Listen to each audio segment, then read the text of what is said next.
Okay. So after A long time എന്ന് പറയുന്നില്ല, കുറച്ച് സമയം. ഓക്കെ, നമ്മൾ കുറച്ച് സമയം എന്ന് പറയുമ്പോൾ ഒരാഴ്ച 2 ആഴ്ച എങ്ങാനായിട്ടുണ്ടോ കണ്ടിട്ട്. ഓക്കെ.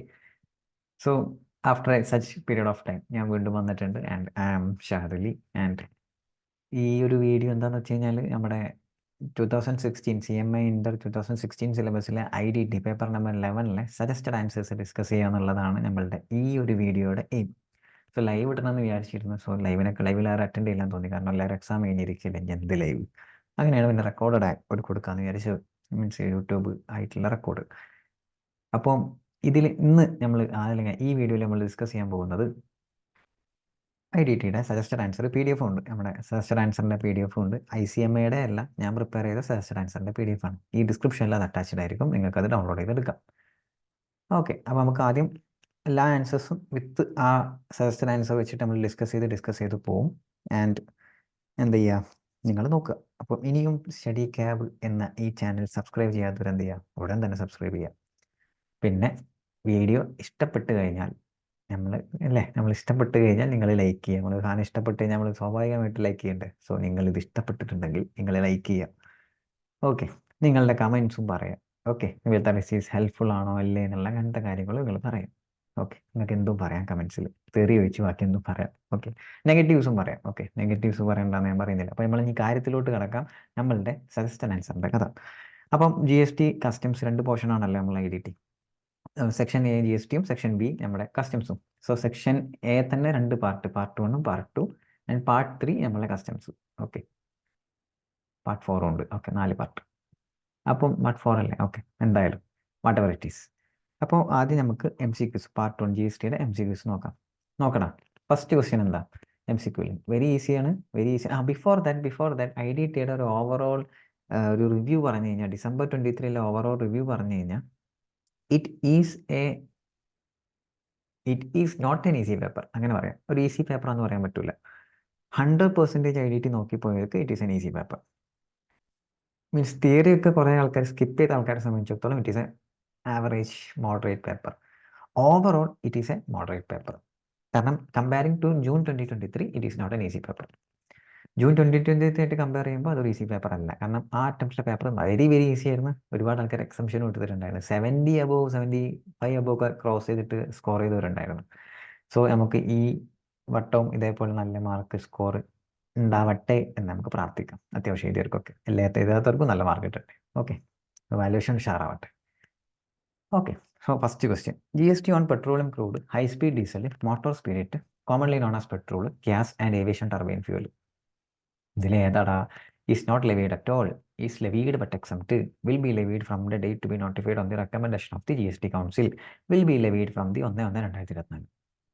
എപ്പോഴും നോക്കിയിരുന്ന സാധനമാണ്. നമ്മളുടെ മാരത്തോൺ ഡിവിഷനിൽ നമ്മൾ നോക്കിയിട്ടുണ്ടെന്ന് തോന്നുന്നു. Will be levied from the date to be notified on the recommendation of the council. ഇതെല്ലാം answer very very simple, very very simple. 1 mark കിട്ടിയല്ലോ, 1 മാർക്ക് കിട്ടി. 5 ക്വസ്റ്റ്യൻ ആണ് MCQs ഒക്കെ മിസ്സായി കഴിഞ്ഞാൽ ഓരോ മാർക്കും ഇങ്ങനെ കട്ടപ്പെട്ട പേജ് ഇട്ട് പോകും. സോ മിസ്സാക്കാൻ പാടില്ലായിരുന്നു. ഓക്കെ, നിങ്ങളെല്ലാം ശരിയായിട്ടുണ്ടാവും എന്ന് വിചാരിക്കും. ഇതൊക്കെ തെറ്റാൻ ചാൻസ് ഇല്ല. നെക്സ്റ്റ്, അടുത്തത് മേ ബി തെറ്റാം. അക്കൗണ്ട്സ് ആൻഡ് റെക്കോർഡ്സ് എന്നുള്ള ഏരിയ എന്നുള്ളൊരു ക്വസ്റ്റ്യൻ ആയിരുന്നു. Every registered taxable person must maintain the accounting books and records for at least dash months from the due date of furnishing of annual return for the year pertaining to such accounts and records. ഏതാടാ? 72 months, 72 മാസം അവിടെ പറയുന്നുണ്ട്. So അത് നോക്കാത്തവർക്ക് ചിലപ്പം അത് മിസ്സായിട്ടുണ്ടാവും. അടുത്തത് section 10 നമ്മളെ place of സപ്ലൈയിൽ ഒരു ക്വസ്റ്റ്യൻ ആയിരുന്നു. Where the supply of goods does not involve movement of goods. ഇതാണ് ഇവിടുത്തെ key point. Does not involve movement of goods ഇല്ല. അങ്ങനെയാണെങ്കിൽ സെക്ഷൻ 10 അനുസരിച്ച് ഏതാണ് പ്ലേസ് ഓഫ് സപ്ലൈ? ഇത് നോക്കുമ്പോൾ എല്ലാതും ആൻസർ ശരിയായി തോന്നും അല്ലേ? Location of such goods at the time which movements of good terminate, deemed that third person has received such goods, location of such goods at the time of delivery of the receipt. ഇതാണ് answer. C ആണ് answer. അപ്പോൾ 3 C ആണല്ലടാ. C 3 C ആണ്. Okay, 4ാമത്തെ question, the time limit beyond which if goods are not returned the capital goods sent for job work shall be treated as supply.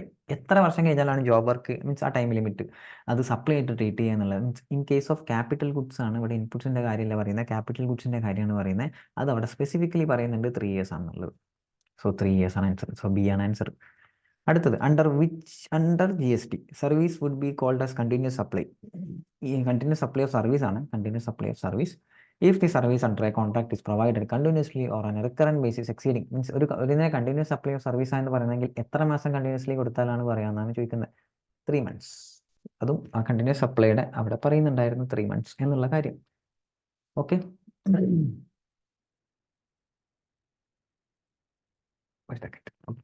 Then അടുത്തത് match the following. So ഇതും C ആണ്. എല്ലാ ക്വസ്റ്റിനും 3 വരെ C ആയിരുന്നു, 4 B ആയി, 5 C ആണ്. Okay, അടുത്തത് match the following. Match ചെയ്യാം. ഫൈനൽ റിട്ടേൺ ഏതാണ്?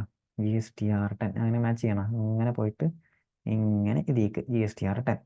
അടുത്തത് ഞാൻ ഇവിടെ എഴുതാമാണെങ്കിൽ ഡി, ഇത് ഡി ആണ് ഫൈനൽ റിട്ടേൺ. ഇതിൻ്റെ സജസ്റ്റഡ് ആൻസർ PDF ഉണ്ട് കേട്ടോ. Okay, intimation of withdrawal from compositions levy scheme ഏതാടാ? GST CMB 04. നേരെ ഇങ്ങനെ വന്നിട്ട് ഇങ്ങനെ ഇതിലേക്ക്. Okay, due date of filing GSTR 7. 7ൻ്റെ ഡ്യൂ ഡേറ്റ് എന്നാ? 10th of the following months. Okay, ഇവിടെ വേണമെങ്കിൽ എഴുതാം. ഇത് E ആണ്, ഇത് A ആണ്.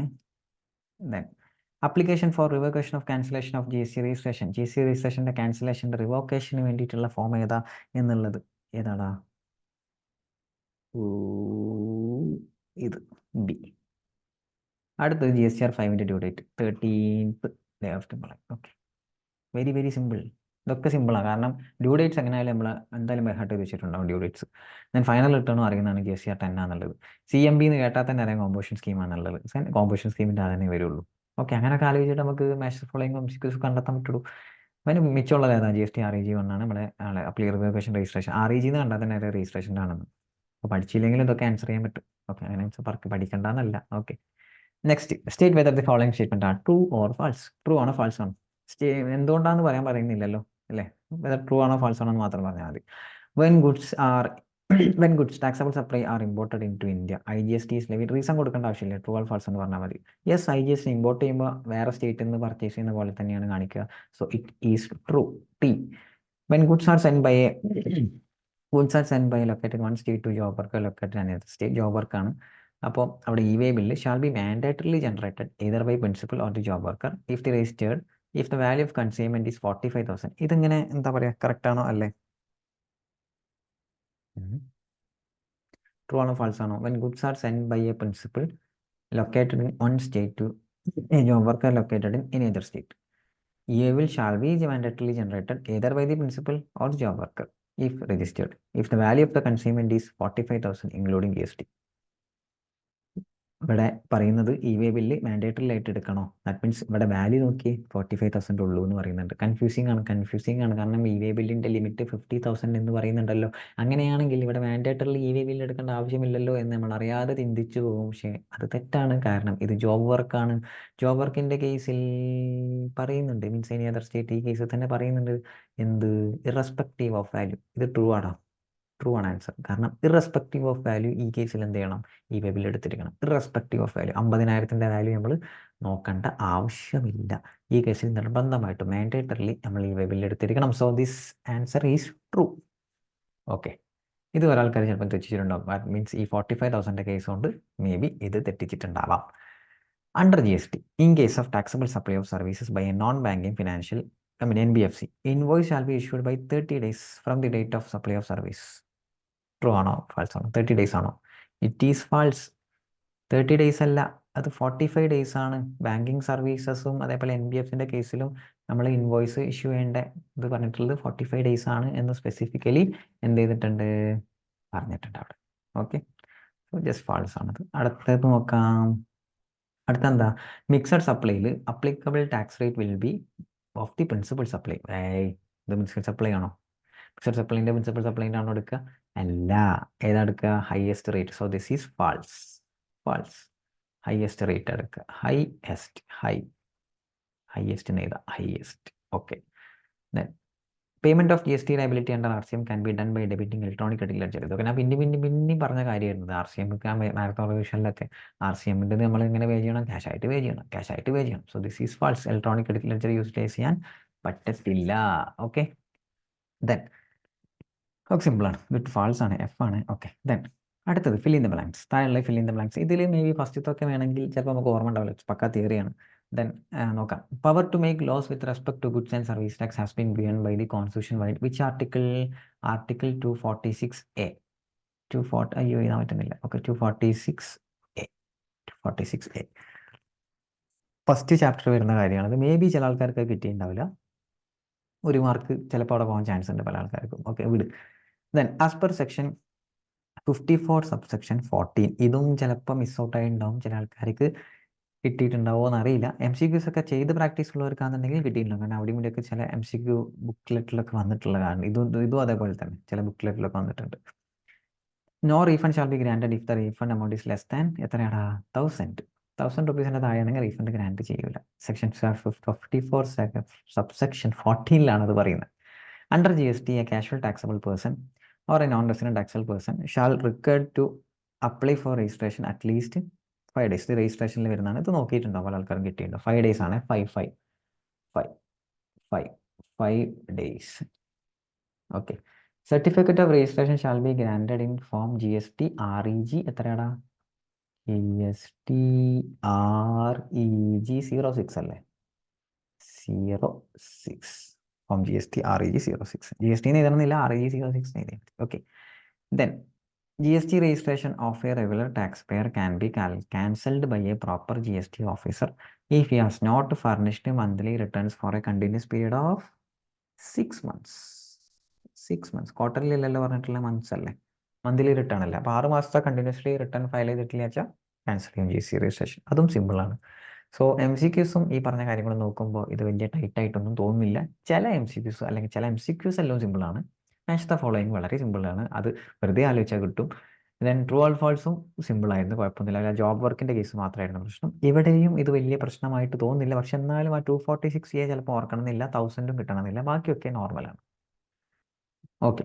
സോ ഇതെല്ലാവരും ശരിയായിട്ടേ ആയിരിക്കും എന്ന് ഞാൻ വിചാരിക്കുന്നു. ഓക്കെ,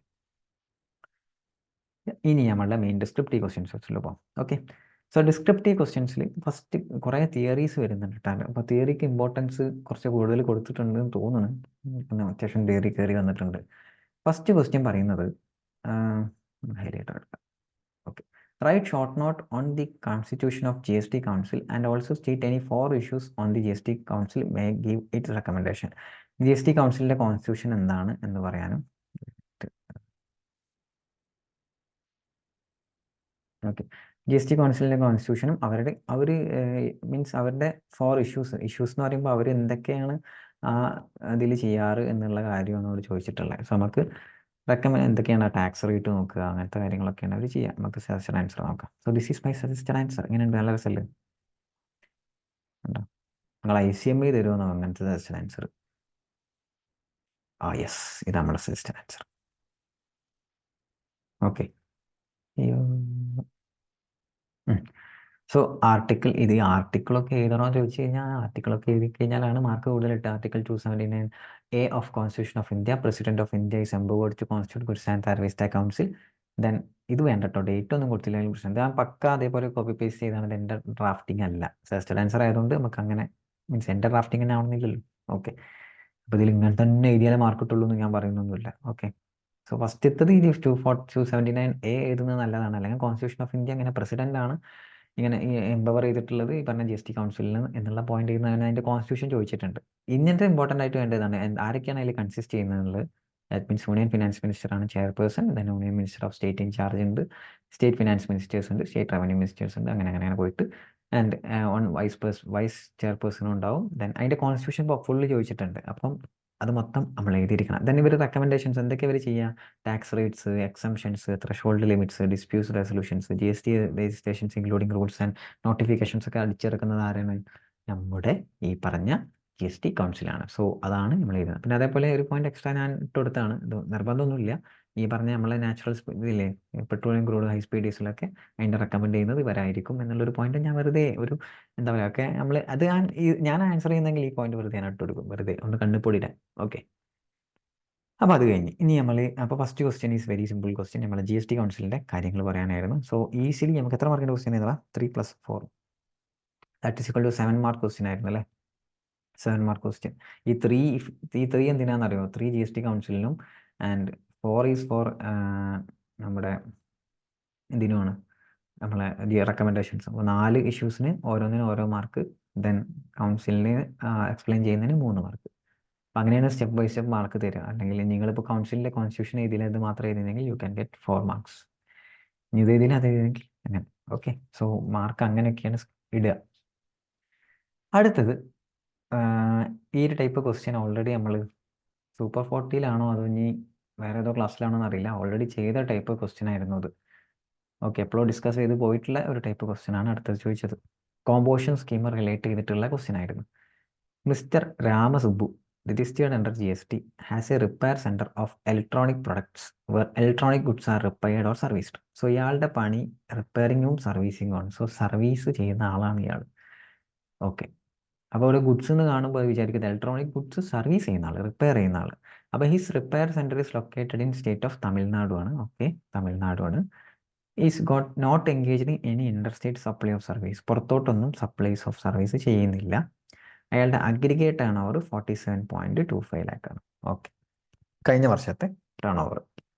ചോദ്യം, whether mister Ramasubbu can opt for composition scheme under section 10 subsection 1 and 10 subsection 2.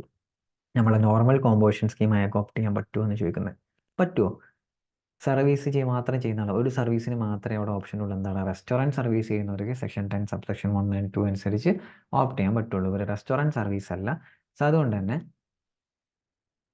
പറ്റൂല എന്നാണ് ആൻസർ. സോ അത് ഡീറ്റെയിൽഡ് എക്സ്പ്ലെയിൻ ചെയ്യണം. നമ്മൾ സജഷൻ ആൻസർ നോക്കാം. Then whether is eligible to avail benefit of composition scheme under section 10(2)(a). 10(2)(a) അനുസരിച്ച് പറയുന്നത് 50 lakh ആണ് കഴിഞ്ഞ ഫിനാൻഷ്യൽ ഇയറിൻ്റെ ടേൺ ഓവർ എന്നുണ്ടെങ്കിൽ സർവീസ് ആണെങ്കിൽ അവർക്ക് എന്ത് ചെയ്യാം? ഇത് ഓപ്റ്റ് ചെയ്യാം. 6% ടാക്സ് റേറ്റ് വരും എന്നൊക്കെ പറയുന്നുണ്ട്. സോ ആ പ്രൊവിഷനാണ് അവിടെ എഴുതി കൊടുക്കേണ്ടത്. അതും എഴുതി. ഇനി എന്താ ചോദിക്കുന്നത്? Considering the option of payment of tax available to mister Ramasubbu, compute the amount of total tax payable by him in the current financial year 23-24, assuming that is aggregate turn over in the financial year is 31.27 lakh. So അയാൾ ഈ മേലെ പറഞ്ഞ രീതിയിൽ ഏതെങ്കിലും ഒരു option അയാൾ എടുത്തു എന്ന് കൂട്ടാം. സെക്ഷൻ 10 സബ്സെക്ഷൻ 2 ആയിരിക്കും. സോ അതനുസരിച്ച് അയാൾ എടുക്കുകയാണെന്നുണ്ടെങ്കിൽ അയാളുടെ ടേൺ ഓവർ ഇപ്പോഴത്തെ ഫിനാൻഷ്യൽ ഇയറിലെ ടേൺ ഓവർ 31.27 lakh ആണെങ്കിൽ അയാളുടെ ടാക്സ് ലയബിലിറ്റി എത്രയായിരിക്കും എന്നുള്ളത്. അപ്പോൾ നമുക്കറിയാം സെക്ഷൻ 10 സബ്സെക്ഷൻ 2 അനുസരിച്ചാണ് എടുക്കാൻ പറ്റുക. അങ്ങനെയാണെങ്കിൽ 6% ടാക്സ് വരിക എന്നുള്ള കാര്യം. സോ അതും എഴുതി കൊടുക്കണം. ദെൻ വെരി സിമ്പിളാണ്. അത് വെരി സിമ്പിൾ ക്വസ്റ്റ്യൻ ആയിരുന്നു. കുറച്ച് എക്സ്പ്ലനേഷൻ വേണമെന്നേ ഉള്ളൂ. അത് അതേപോലെ തന്നെ ഇതാ ഞാൻ കാണിച്ചു തരാം. Then will your answer be different if mister Ramasubbu procures few items required for providing repair service from neighbouring state. That means procures എന്ന് പറഞ്ഞു കഴിഞ്ഞാൽ എന്താ? വിൽപ്പന അല്ലല്ലോ, വാങ്ങല്ലേ, പർച്ചേസ് ചെയ്യാണ്. That means inter state purchase means inward supply ചെയ്യാണ്. അതിന് വല്ല ലിമിറ്റ് ഉണ്ടോ എന്നുള്ള ഒരു ചോദ്യമാണ് അടുത്ത് ചോദിച്ചത്. ലിമിറ്റ് ഉണ്ടോ? എന്ത് ലിമിറ്റ്? ഒരു ലിമിറ്റും ഇല്ല. ലിമിറ്റ് ഉണ്ടോ? അവിടെ inter state supply outward supply ചെയ്യാൻ പാടില്ല എന്നാണ് പറഞ്ഞത്. ഇൻവേർഡ് സപ്ലൈ എത്രയും ചെയ്യാം. So there is no limit. Okay, ഇനി നമുക്ക് ഇതിൻ്റെ സജസ്റ്റഡ് ആൻസർ നോക്കാം.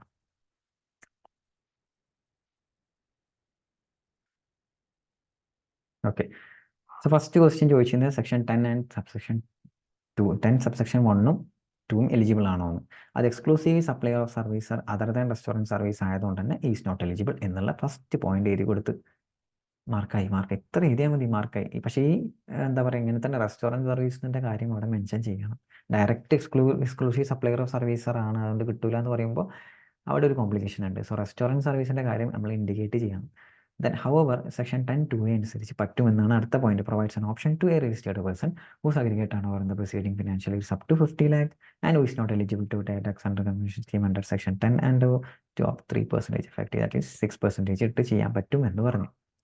ദസ് അയാൾക്ക് ഓപ്ഷൻ സെക്ഷൻ 10(2)(a) ജസ്റ്റ് ഒരു കൺക്ലൂഷനും കൊടുത്ത്, പ്രൊവിഷൻ പറഞ്ഞ് ദെൻ കൺക്ലൂഷനും കൊടുത്ത് ദെൻ അയാളുടെ ടാക്സ് എമൗണ്ട് കണ്ടെത്തി. 31.27 lakhന്റെ 6% കണ്ടെത്തി. ദെൻ താഴെ മറ്റേ നമ്മളെ പ്രൊക്യൂർ ചെയ്യുന്ന മീൻസ് ഇൻവേർഡ് സപ്ലൈൻ്റെ കേസും പറഞ്ഞ്. That means is engaged in making interstate outward supply. However, there is no restriction on interstate procurement of goods, hence will remain the same. Answer same ആയിരിക്കും, വേറെ പ്രശ്നങ്ങളൊന്നുമില്ല എന്നുള്ള ഫൈനൽ ആൻസർ നമ്മൾ കൊടുത്തു. Very simple question. ഇത് ഓൺവേർഡ്സിൽ എഴുതിയാൽ മതി. ഇത് ഭയങ്കര കോംപ്ലിക്കേറ്റഡ് ആക്കി അങ്ങനെ തന്നെ ഓൺ ലാംഗ്വേജ് ചെയ്യുന്നത്. പക്ഷേ ഈ പറഞ്ഞ ഇവിടെ റെസ്റ്റോറൻറ്റ് സർവീസിന് യൂസ് ചെയ്യണം. ദെൻ ഇയാൾ സെക്ഷൻ 10(2)(a) പറയുമ്പോൾ ഒരു കാര്യം പറയണം, അയാൾ 10(1)ഉം 10(2) അനുസരിച്ച് എലിജിബിൾ അല്ല, അതുകൊണ്ടാണ് 2A എടുക്കുന്നത് എന്നുള്ള കാര്യം പറയണം. ഓക്കെ, അത്രയും കാര്യം പറഞ്ഞാൽ അതിന് മാർക്കായി. എത്ര മാർക്കിൻ്റെ ക്വസ്റ്റ്യൻ ആയിരുന്നു?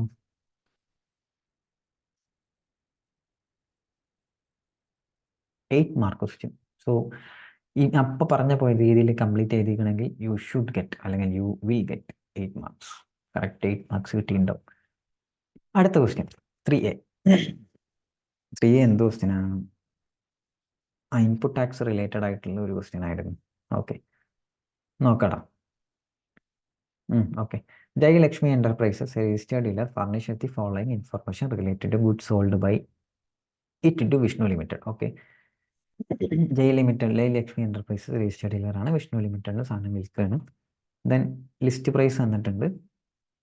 ഇൻപുട്ട് ടാക്സ് അല്ല, ഇത് വാല്യൂ ഓഫ് സപ്ലൈ അല്ലേ? Okay, value of supply. Okay, list price വന്നിട്ടുണ്ട്. Then cost of protective packing തന്നിട്ടുണ്ട്.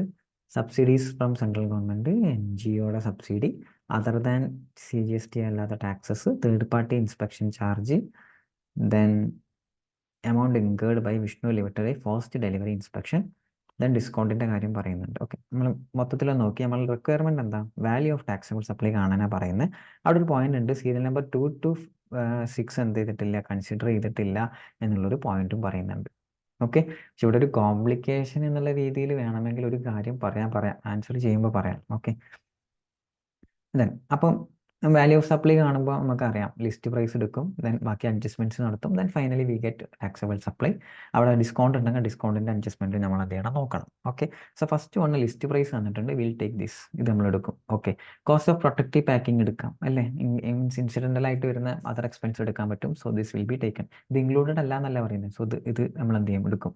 ദെൻ അടുത്ത് subsidy received from central government directly linked to price, central government subsidies നമ്മൾ എന്ത് ചെയ്യേണ്ട, എടുക്കേണ്ട ആവശ്യമില്ല. So it will not be consider. Then NGOയുടെ subsidies എന്ത് ചെയ്യും, നമ്മൾ കൺസിഡർ ചെയ്യും, will be added back. Then taxes other than GST അല്ലാത്ത ടാക്സസ് നമ്മൾ എന്ത് ചെയ്യും, എടുക്കും, കൺസിഡർ ചെയ്യണം. തേർഡ് പാർട്ടി ഇൻസ്പെക്ഷൻസ് എന്ത് ചെയ്യണം, നമ്മൾ എടുക്കണം. ഇവിടെ പറയുന്നുണ്ട് such charges payable by Jayalakshmi but the same have been directly paid by Vishnu, means buyer ആണ് ഡയറക്ട്ലി പേ ചെയ്ത്. അങ്ങനെയാണെങ്കിൽ നമ്മൾ എന്ത് ചെയ്യണം, അത് എടുക്കണം എന്നുള്ള പ്രൊവിഷൻ ഉണ്ട്. സോ അത് എടുക്കും. പോസ്റ്റ് ഡെലിവറി ഇൻസ്പെക്ഷൻ നമ്മൾ എടുക്കേണ്ട ആവശ്യമില്ല. അത് മീൻസ് ആഫ്റ്റർ ഡെലിവറി വന്ന എന്തെങ്കിലും എക്സ്പെൻസ് ആണെങ്കിൽ വിൽ നോട്ട് ബി കൺസിഡേർഡ്, അത് എടുക്കൂല. Then Jayalakshmi enterprises offers 1% turn over discount ഉണ്ട്. അവിടെ ഒരു പോയിന്റ് ഉണ്ട്, പല ആൾക്കാരും അറിയാതെ ഡിസ്കൗണ്ട് എടുത്തു പോകും. പക്ഷേ on the list price of the goods after reviewing the performance the discount was not known. ഇതാണ് ഇവിടുത്തെ point. That means time of സപ്ലൈയുടെ സമയത്ത്, that means at the time of supply ഈ ഡിസ്കൗണ്ട് അറിയില്ല, നോട്ട് നോൺ ആണ്. So ഈ discount consider ചെയ്യാനേ പാടില്ല, will not be considered in value of supply. Okay, deduct ചെയ്യൂല, it will not be considered, ഇത് നമ്മൾ എടുക്കേണ്ട ആവശ്യമില്ല. ഓക്കെ, സോ അതൊക്കെ പോയിന്റ് ആയിട്ട് എഴുതി കൊടുക്കണം. ഇവിടെ പറയുന്നുണ്ട് റിലവൻറ്റ് പ്രൊവിഷൻസ് നമ്മൾ എഴുതേണ്ടി വരും. Brief notes for treatment given for each item should form part of your answer. അതിന് മാർക്ക് ഉണ്ടടാ, പല ആൾക്കാരും അത് എഴുതൂല, അതുകൊണ്ടാണ് മാർക്ക് കുറേ മിസ് ഔട്ട് ആവുന്നത്. ഓക്കെ, സോ അത് എഴുതണം. അപ്പം നമുക്ക് സജസ്റ്റഡ് ആൻസർ നോക്കാം.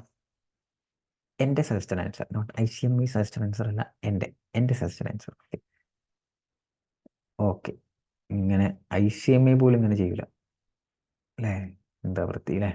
ഓക്കെ, എടാ ഞാൻ എന്നെ തന്നെ ഒന്ന് കോൺഫിഡൻസ് ആക്കടാ. ദെൻ ലിസ്റ്റ് പ്രൈസ് എടുത്തു, considered. Cost of protective packing, ഞാൻ നോട്ട് ഇങ്ങനെയല്ല, എല്ലാത്തിനും ഇങ്ങനെ നോട്ട് സെപ്പറേറ്റ് ആയിട്ടാണ് കൊടുത്തിട്ടുള്ളത്. എനിക്ക് കുറച്ചും കൂടി ഭംഗി അതല്ലേ, അതാണ് ഒരുമിച്ച് ഇവിടെ തന്നെ കൊടുക്കാതെ ഇങ്ങനെ ഇതാക്കണ്ടെന്ന് വിചാരിച്ച്, കൺജസ്റ്റഡ് ആക്കണ്ടെന്ന് വിചാരിച്ചിട്ടാണ് വേറെ കൊടുത്തത്. Being incidental expense same are included as per section 15 subsection 2 എന്നുള്ള പോയിന്റ് എന്ത് ചെയ്ത് കൊടുത്ത്. ദെൻ സെക്ഷൻ കൊടുക്കുന്നത് നല്ലതാണ്. സെക്ഷൻ 15 വാല്യൂ ഓഫ് സപ്ലൈയുടെ ഒക്കെ സെക്ഷൻ കൊടുക്കുന്നത് നല്ലതാണ്. Okay, then subsidy received from central government directly linked, means central government subsidies നമ്മൾ എടുക്കേണ്ട ആവശ്യമില്ല, അപ്പോൾ അത് കൺസിഡർ ചെയ്യണ്ട. പക്ഷെ ഇവിടെ ഒരു കോംപ്ലിക്കേഷൻ എന്നുള്ള രീതിയിൽ വേറൊരു കാര്യം പറയാൻ പറ്റും, പക്ഷേ ഞങ്ങളെ മറ്റ് ചില ആൻസേഴ്സിലൊന്നും അത് കൺസിഡർ ചെയ്തിട്ടില്ല. അതുകൊണ്ട് മിക്കവാറും നിങ്ങളുടെ സജസ്റ്റഡ് ആൻസർ ഇങ്ങനെ തന്നെ ആയിരിക്കും എന്ന് ഞാൻ പറയുന്നത്. അപ്പോൾ ദാറ്റ് മീൻസ് ഈ അവിടെ പറയുന്നുണ്ടല്ലോ താഴെ 2 to 6 എന്നുള്ള പോയിന്റ്സ് ഒന്നും കൺസിഡർ ചെയ്തിട്ടില്ല എന്ന് പറയുന്നുണ്ട്. അങ്ങനെയാണെങ്കിൽ സബ്സിഡീസും കൺസിഡർ ചെയ്തിട്ടുണ്ടാവില്ലല്ലോ, ശരിയല്ലേ? സബ്സിഡീസ് എന്ന് പറഞ്ഞു കഴിഞ്ഞാൽ മൈനസ് ചെയ്യേണ്ട കാര്യമാണ്, അപ്പോൾ അത് കൺസിഡർ ചെയ്തിട്ടുണ്ടാവില്ല. അങ്ങനെയാണെന്നുണ്ടെങ്കിൽ ഇത് കോംപ്ലിക്കേറ്റഡ് ആവാൻ പറയുമ്പോൾ ഈ സെൻട്രൽ ഗവൺമെൻറ്റിൻ്റെ സബ്സിഡി നമ്മൾ കൺസിഡർ ചെയ്യണം. ദാറ്റ് മീൻസ് നമ്മൾ ലിസ്റ്റ് പ്രൈസിൽ നിന്ന് ഡിഡക്ട് ചെയ്യണം. NGO കൊണ്ട് ഡിഡക്ട് ചെയ്യൂല, അങ്ങനെയല്ലേ വേണ്ട ശരിക്കും. പക്ഷേ അവിടെ ഇംപ്ലൈഡ് ആയിട്ടുള്ളൊരു കാര്യമുണ്ട്, subsidies will be already linked with list price ആയിരിക്കും. ലിസ്റ്റ് പ്രൈസുമായിട്ട് ഡയറക്റ്റ്ലി ലിങ്ക്ഡ് ആയിരിക്കും ഈ പറഞ്ഞ സബ്സിഡീസ്. അത് ഇംപ്ലൈഡ് ആയിട്ടുള്ള ഒരു കാര്യം എന്നുള്ള രീതിയിൽ പോയിട്ട് നമുക്ക് ഇങ്ങനെ ആൻസർ ചെയ്യാം. ഇങ്ങനെ പല നിങ്ങളുടെ ആൻസേഴ്സും ഇങ്ങനെയാണ് ചെയ്തിട്ടുള്ളത്, അതുകൊണ്ടാണ് ഇങ്ങനെ ചെയ്യുന്നത്. അപ്പം എന്തെന്നുള്ള കോംപ്ലിക്കേഷൻ, എടാ ക്വസ്റ്റ്യന് പറയുന്നുണ്ട് 2 മുതൽ 6 വരെയുള്ള കാര്യങ്ങൾ എന്ത് ചെയ്തിട്ടില്ല, മേലത്തെ ലിസ്റ്റ് പ്രൈസിൽ കൺസിഡർ ചെയ്തിട്ടില്ല എന്ന് പറയുന്നുണ്ട്. ഈ 2 മുതൽ 6 വരെയുള്ള കാര്യത്തിലാണ് ഈ പറഞ്ഞ സബ്സിഡീസ് രണ്ടും കിടക്കുന്നത്. അതിൽ നമുക്കറിയാം സെൻട്രൽ ഗവൺമെൻറ് സബ്സിഡി നമുക്ക് എന്ത് ചെയ്യാം, ഡിഡക്ട് ചെയ്യാം. ദാറ്റ് മീൻസ് നമുക്ക് എടുക്കാം. NGOൻ്റെ സബ്സിഡീസ് നമുക്ക് എടുക്കാൻ പാടില്ല എന്ന് പറഞ്ഞിട്ടുണ്ട്. ഈ 2 മുതൽ 6 വരെയുള്ള കാര്യം എടുത്തിട്ടില്ല എന്നല്ല പറയുന്നത്. അങ്ങനെയാണെങ്കിൽ സബ്സിഡി ഈസ് നോട്ട് കൺസിഡേർഡ് എന്നല്ല അതിൻ്റെ അർത്ഥം. അങ്ങനെയാണെങ്കിൽ ഈ സബ്സിഡി നമുക്ക് എന്ത് ചെയ്യാം, ഇപ്പോൾ എടുത്തൂടെ? അങ്ങനെയാണെങ്കിൽ സെൻട്രൽ ഗവൺമെൻറ് സബ്സിഡി എനിക്ക് ഇപ്പോൾ ലിസ്റ്റ് പ്രൈസിന് ഡിഡക്ട് ചെയ്യാം, NGOൻ്റെ ഒന്നും ചെയ്യേണ്ട ആവശ്യമില്ല. അങ്ങനെയല്ലേ ഇവരെ ആൻസർ എന്നുള്ള നമുക്ക് ചിന്തിച്ചൂടെ അല്ലേ? അങ്ങനെ പറയാം എന്ന് ഞാൻ ഇപ്പോൾ പറഞ്ഞു, പക്ഷേ അതിനേക്കാളും ബെറ്റർ ഓപ്ഷൻ ഇതാണ്. ദാറ്റ് മീൻസ് സബ്സിഡീസ് ഒക്കെ അധികവും ഈ പ്രൈസുമായിട്ട് ഡയറക്റ്റ്ലി ലിങ്ക്ഡ് ആയിരിക്കും. ഓക്കെ, അവിടെ പറയുന്നുണ്ട് ഡയറക്റ്റ്ലി ലിങ്ക്ഡ് ടു പ്രൈസ് എന്ന് പറയുന്നുണ്ട്. അപ്പോൾ അതിൻ്റെ അർത്ഥം അങ്ങനെ അസ്യൂം ചെയ്തിട്ട് ദാറ്റ് മീൻസ് പ്രൈസുമായിട്ട് ഡയറക്റ്റ് ഓൾറെഡി അഡ്ജസ്റ്റ് ചെയ്തിട്ടുള്ള കാര്യമാണിത്. അങ്ങനെ കൺസിഡർ ചെയ്തിട്ട് നമുക്ക് എടുക്കാം.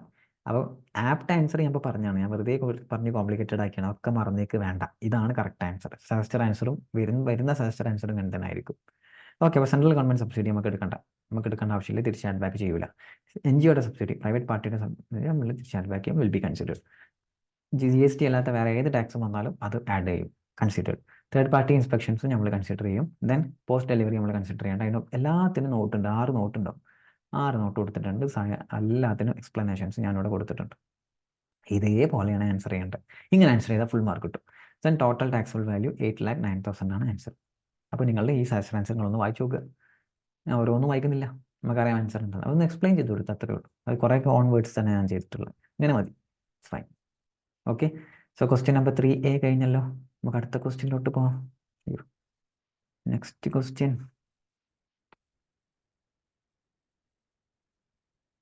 3B ടൈം ഓഫ് സപ്ലൈയുടെ ക്വസ്റ്റ്യൻ ആയിരുന്നു. അത് വെരി വെരി വെരി എന്താ പറയുക, പക്ക ഈസി ക്വസ്റ്റ്യൻ ആയിരുന്നു ഇത്. പക്ക ഈസി ക്വസ്റ്റ്യൻ.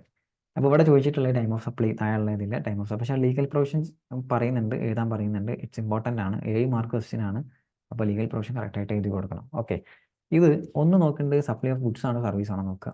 ഓക്കെ, അപ്പോൾ ഇവിടെ ആദ്യം പറയുന്നുണ്ടാ മൂവ്മെന്റ് ഓഫ് ഗുഡ്സ് ആണ്. ഓക്കെ, ഗുഡ്സ് ആണ്. Supply inverse movement of goods. Okay, goods supply ആണ്. ഫസ്റ്റ് കേസ് എന്താ, ഇവിടെ ഗുഡ്സിന്റെ കേസിൽ ടൈം ഓഫ് സപ്ലൈ എങ്ങനെ കാണാം? ഇൻവോയ്സ് ഡേറ്റ് അല്ലെങ്കിൽ റിസീറ്റ് ഓഫ് പേയ്മെന്റ് വെച്ച് പക്ഷേ റിസീറ്റ് ഓഫ് പേയ്മെന്റ് അവിടെ എന്തില്ല, പ്രസക്തിയില്ല. കാരണം എന്താ, അഡ്വാൻസ് കൺസിഡർ ചെയ്യേണ്ടെന്ന് പറയുന്ന പ്രൊവിഷൻ ഉണ്ടല്ലോ. സോ അതുകൊണ്ട് തന്നെ റിസീറ്റ് ഓഫ് പേയ്മെന്റ് നമ്മൾ കൺസിഡർ ചെയ്യേണ്ട ആവശ്യമില്ല. സോ ഈ സാധനം നമുക്ക് വേണ്ട, ഇത് വേണ്ട. Movement of goods made available to റിസീപ്പിന് അവൈൽ ചെയ്തതും ഗുഡ്സ് അവൈൽ ചെയ്തതും അതും നമുക്ക് ആവശ്യമില്ല. നമുക്ക് ആവശ്യം എന്താ, എന്നാണ് ഡേറ്റ് ഓഫ് റിമൂവൽ ഇത്. കാരണം ഇൻവോയ്സ് ഇഷ്യൂ ചെയ്യേണ്ടത് ലാസ്റ്റ് ഡേറ്റിന്. അപ്പോൾ ഇൻവോയ്സ് ഡേറ്റ് അല്ലെങ്കിൽ last date of issue of invoice whichever is earlier, അതെടുത്താൽ പോരെ. ഇത് രണ്ടല്ലേ നമുക്ക് ആവശ്യം. ഇതിൽ ഏർലിയർ ഏതാണോ അത് കൺസിഡർ ചെയ്താൽ പോരെ അല്ലേ. അപ്പോൾ എന്നാ റിമൂവൽ 2-ാം തീയതി, ഇൻവോയ്സ് എന്ന് ഇഷ്യൂ ചെയ്തത് 1-ാം തീയതി. അങ്ങനെയാണെങ്കിൽ ഇതിൻ്റെ ടൈം ഓഫ് സപ്ലൈ 1-ാം തീയതി. സിമ്പിൾ. ഓക്കെ, റിമൂവൽ എന്നാ 1-ാം തീയതി, ഇൻവോയ്സ് എന്നാ 2-ാം തീയതി. അപ്പോൾ റിമൂവലിൻ്റെ സമയത്താണ് ഇൻവോയ്സിൻ്റെ ലാസ്റ്റ് ഡേറ്റ് റിമൂവലിൻ്റെ സമയമാണ്. സോ ഇതാണ് answer, time of supply. Removal എന്നാ 2-ാം തീയതി, ഇൻവോയ്സ് എന്നാ 3-ാം തീയതി. അപ്പോൾ എന്നാ 2-ാം തീയതി ആണോ 3-ാം തീയതി ആണോ? റിമൂവലിൻ്റെ സമയത്ത് തന്നെ എന്ത് ചെയ്യണം, ഇൻവോയ്സ് ഇഷ്യൂ ചെയ്യണം. അപ്പോൾ 2-ാം തീയതി ആൻസർ. സിമ്പിൾ. ഇത്ര എഴുതി കൊടുത്താൽ മതി. പക്ഷേ പ്രൊവിഷൻസ് ചെയ്യണം, കാണിച്ചുതരാം. പ്രൊവിഷൻ ചെയ്ത് കാണിച്ചുതരാം.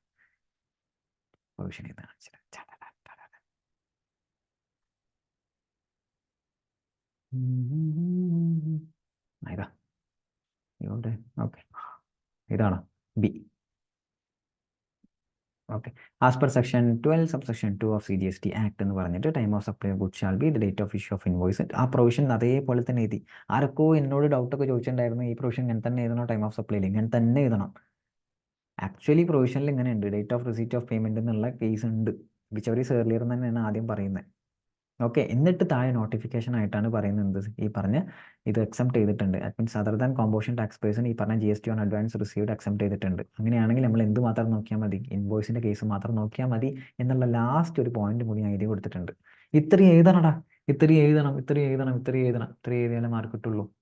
അപ്പോൾ ഈ ഒരു പ്രൊവിഷനാണ് അവർ ചോദിക്കുന്നത് താഴെ. അത് ഞാൻ ക്വസ്റ്റ്യനിൽ കണ്ടില്ലേ ചോദിക്കുന്നത്, പ്രൊവിഷൻ ലീഗൽ പ്രൊവിഷൻ എഴുതണം. ഈ ലീഗൽ പ്രൊവിഷൻ എഴുതിയിട്ട് ഇങ്ങനെ ആൻസർ എഴുതി കൊടുത്തു കഴിഞ്ഞാൽ full mark guarantee. 1st April, 2nd May. എന്ത് ഈസി ക്വസ്റ്റ്യനാണ്, very very easy question. Time of supply just നോക്കിയ ആൾക്കാർ എങ്ങനെയായാലും കിട്ടും. അപ്പോൾ അത് കഴിഞ്ഞു. അപ്പോൾ അടുത്ത ക്വസ്റ്റ്യനിലോട്ട് പോകാം. 4ാമത്തെ ക്വസ്റ്റ്യൻ എന്താ, ലിസ്റ്റ് ഔട്ട് സിറ്റുവേഷൻ. അത് പക്ക തിയറി. കുറേ ആൾക്കാർക്ക് ഇത് ചിലപ്പോൾ ചെയ്യാൻ പറ്റിയിട്ടുണ്ടാവില്ല. ക്രെഡിറ്റ് നോട്ട് ടാക്സ് ഇൻവോയ്സ് എന്നുള്ള ചാപ്റ്ററിൽ വരുന്നതാണ്. അധികം ആൾക്കാരും ചിലപ്പോൾ സ്കിപ്പ് ചെയ്യുന്ന ചാപ്റ്ററാണ്. പ്രതീക്ഷിക്കാതെ 7 മാർക്കിന് തന്നെ ചോദിച്ചിട്ടത്.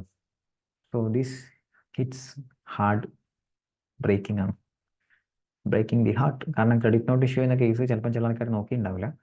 So it may have some issues. List out the situation in which credit note may be issued. Also state the maximal time limit for availing for declaring credit note in the GST return. Time ലിമിറ്റും ചോദിച്ചിട്ടുണ്ട്, credit note issue ചെയ്യുന്ന സിറ്റുവേഷൻസും ചോദിച്ചിട്ടുണ്ട്. Okay, 4+3 that means 4+3 marks ആണ്. 4 marks four credit നോട്ടിൻ്റെ ഇഷ്യൂസും time ലിമിറ്റിന് 3 മാർക്സുമാണ്. പറയുന്നത്. Okay, നമുക്ക് suggestion answer നോക്കാം. ഞാൻ detailed ആയിട്ട് എക്സ്പ്ലെയിൻ ചെയ്തിട്ടുണ്ടെന്ന് തോന്നുന്നു. ഓക്കെ, സിറ്റുവേഷൻസ് ഓരോന്ന് ഞാൻ പറയുന്നുണ്ട് ഇവിടെ. Situations in which credit note may be issued under CGST act. Okay, 1, 2, 3, 4 situation, 5 situation പറയുന്നുണ്ട്, 4 മതി. ഞാനിത് ഒന്ന് എനി അതർ സിമിലർ റീസൺ ആണ്. ഒന്ന്, erroneously declared a value more than actual value, then higher tax rate issue കൊടുത്ത്, then recipient is less than, means actual quantity received കുറവാണ്, so അത് കേസിൽ, then quantity not to the satisfaction, return അടിച്ച്, അപ്പം തിരിച്ച് return അടിച്ച് എന്നുള്ള കേസിലൊക്കെയാണ് നമ്മൾ എന്ത് ചെയ്യുക, ഇപ്പം തന്നെ ക്രെഡിറ്റ് നോട്ട് ഇഷ്യൂ ചെയ്യുക. And any other similar reason എന്ന് പറഞ്ഞു. Then അതിൻ്റെ ഇഷ്യൂവിൻ്റെ ടൈം ലിമിറ്റ് പറയുന്നുണ്ട്. any registered person who issue a credit note relation to the applicant both declare the details of such credit note in the return 30th November from the following financial year, അല്ലെങ്കിൽ date of furnishing annual return whichever is earlier. ഇത്രയും provision എഴുതി കഴിഞ്ഞാൽ എത്ര മാർക്കാണ്? 7 marks ആണ്. Okay, എത്ര എഴുതിയാൽ മതി. ഡീറ്റെയിൽ വാരി വെച്ച് 2-3 പേജ് എഴുതണമെന്നില്ല.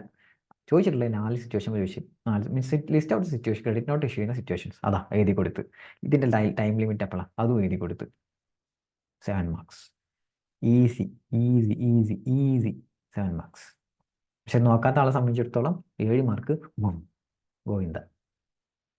അപ്പം ഞാൻ മുമ്പേ പറയലുണ്ടായിരുന്നു, നിങ്ങൾ 100% നോക്ക്, 100% നോക്ക്, 100% നോക്കുന്നത്. അതിൻ്റെ റീസൺ ഇതാണ്. എവിടുന്നാ ചോദിക്കുന്നത് നമുക്ക് പറയാൻ പറ്റില്ല. എന്നോട് ഒരാൾക്കാണ് ചോദിക്കുന്നത് ഇമ്പോർട്ടൻ്റ് ഏരിയാസ് ഏതാണെന്ന് പറയുമോ? ഇമ്പോർട്ടൻ്റ് ഏരിയാസ് മാത്രം നോക്കിയിട്ട് കാര്യമില്ല. കാരണം ടാക്സ് ഇൻവോയ്സ് എന്ന് മീൻസ് ആ ചാപ്റ്ററിൽ നിന്ന് 7 മാർക്കാണ് ചോദിച്ചത്, ക്രെഡിറ്റ് നോട്ടിന് വേണ്ടി മാത്രം. മനസ്സിലായോ? അപ്പം എപ്പോഴും സേഫ് അല്ല. CA CMA പോലത്തെ സബ്ജക്റ്റിൽ ഈ പറഞ്ഞ സെലക്റ്റീവ് സ്റ്റഡി സേഫ് അല്ല, തീരെ സേഫ് അല്ല. പറയാൻ പറ്റില്ല, ആകെ പണി കിട്ടും. ഓക്കെടാ. ഓക്കെ. ആൾക്കാർ എക്സാം കഴിഞ്ഞിട്ട് മെസ്സേജ് അയച്ചിട്ടുണ്ടായിരുന്നു, ഈ പറഞ്ഞ ഇങ്ങനെ ആയി എന്ന് പറഞ്ഞിട്ട്, തിയറി ഒരുപാട് ചോദിച്ചു, അതിൽ പെട്ടു എന്ന് പറഞ്ഞിട്ട്. ഓക്കെ, സോ ഇത് കഴിഞ്ഞു. എന്നാലും ഇനി എന്താ പറയുക, ഫൈനൽ ലെവലിലേക്കൊക്കെ നിങ്ങൾ പോകുമ്പോൾ അങ്ങനെ സെലക്റ്റീവ് സ്റ്റഡി ഒഴിവാക്കുക. My serious tip.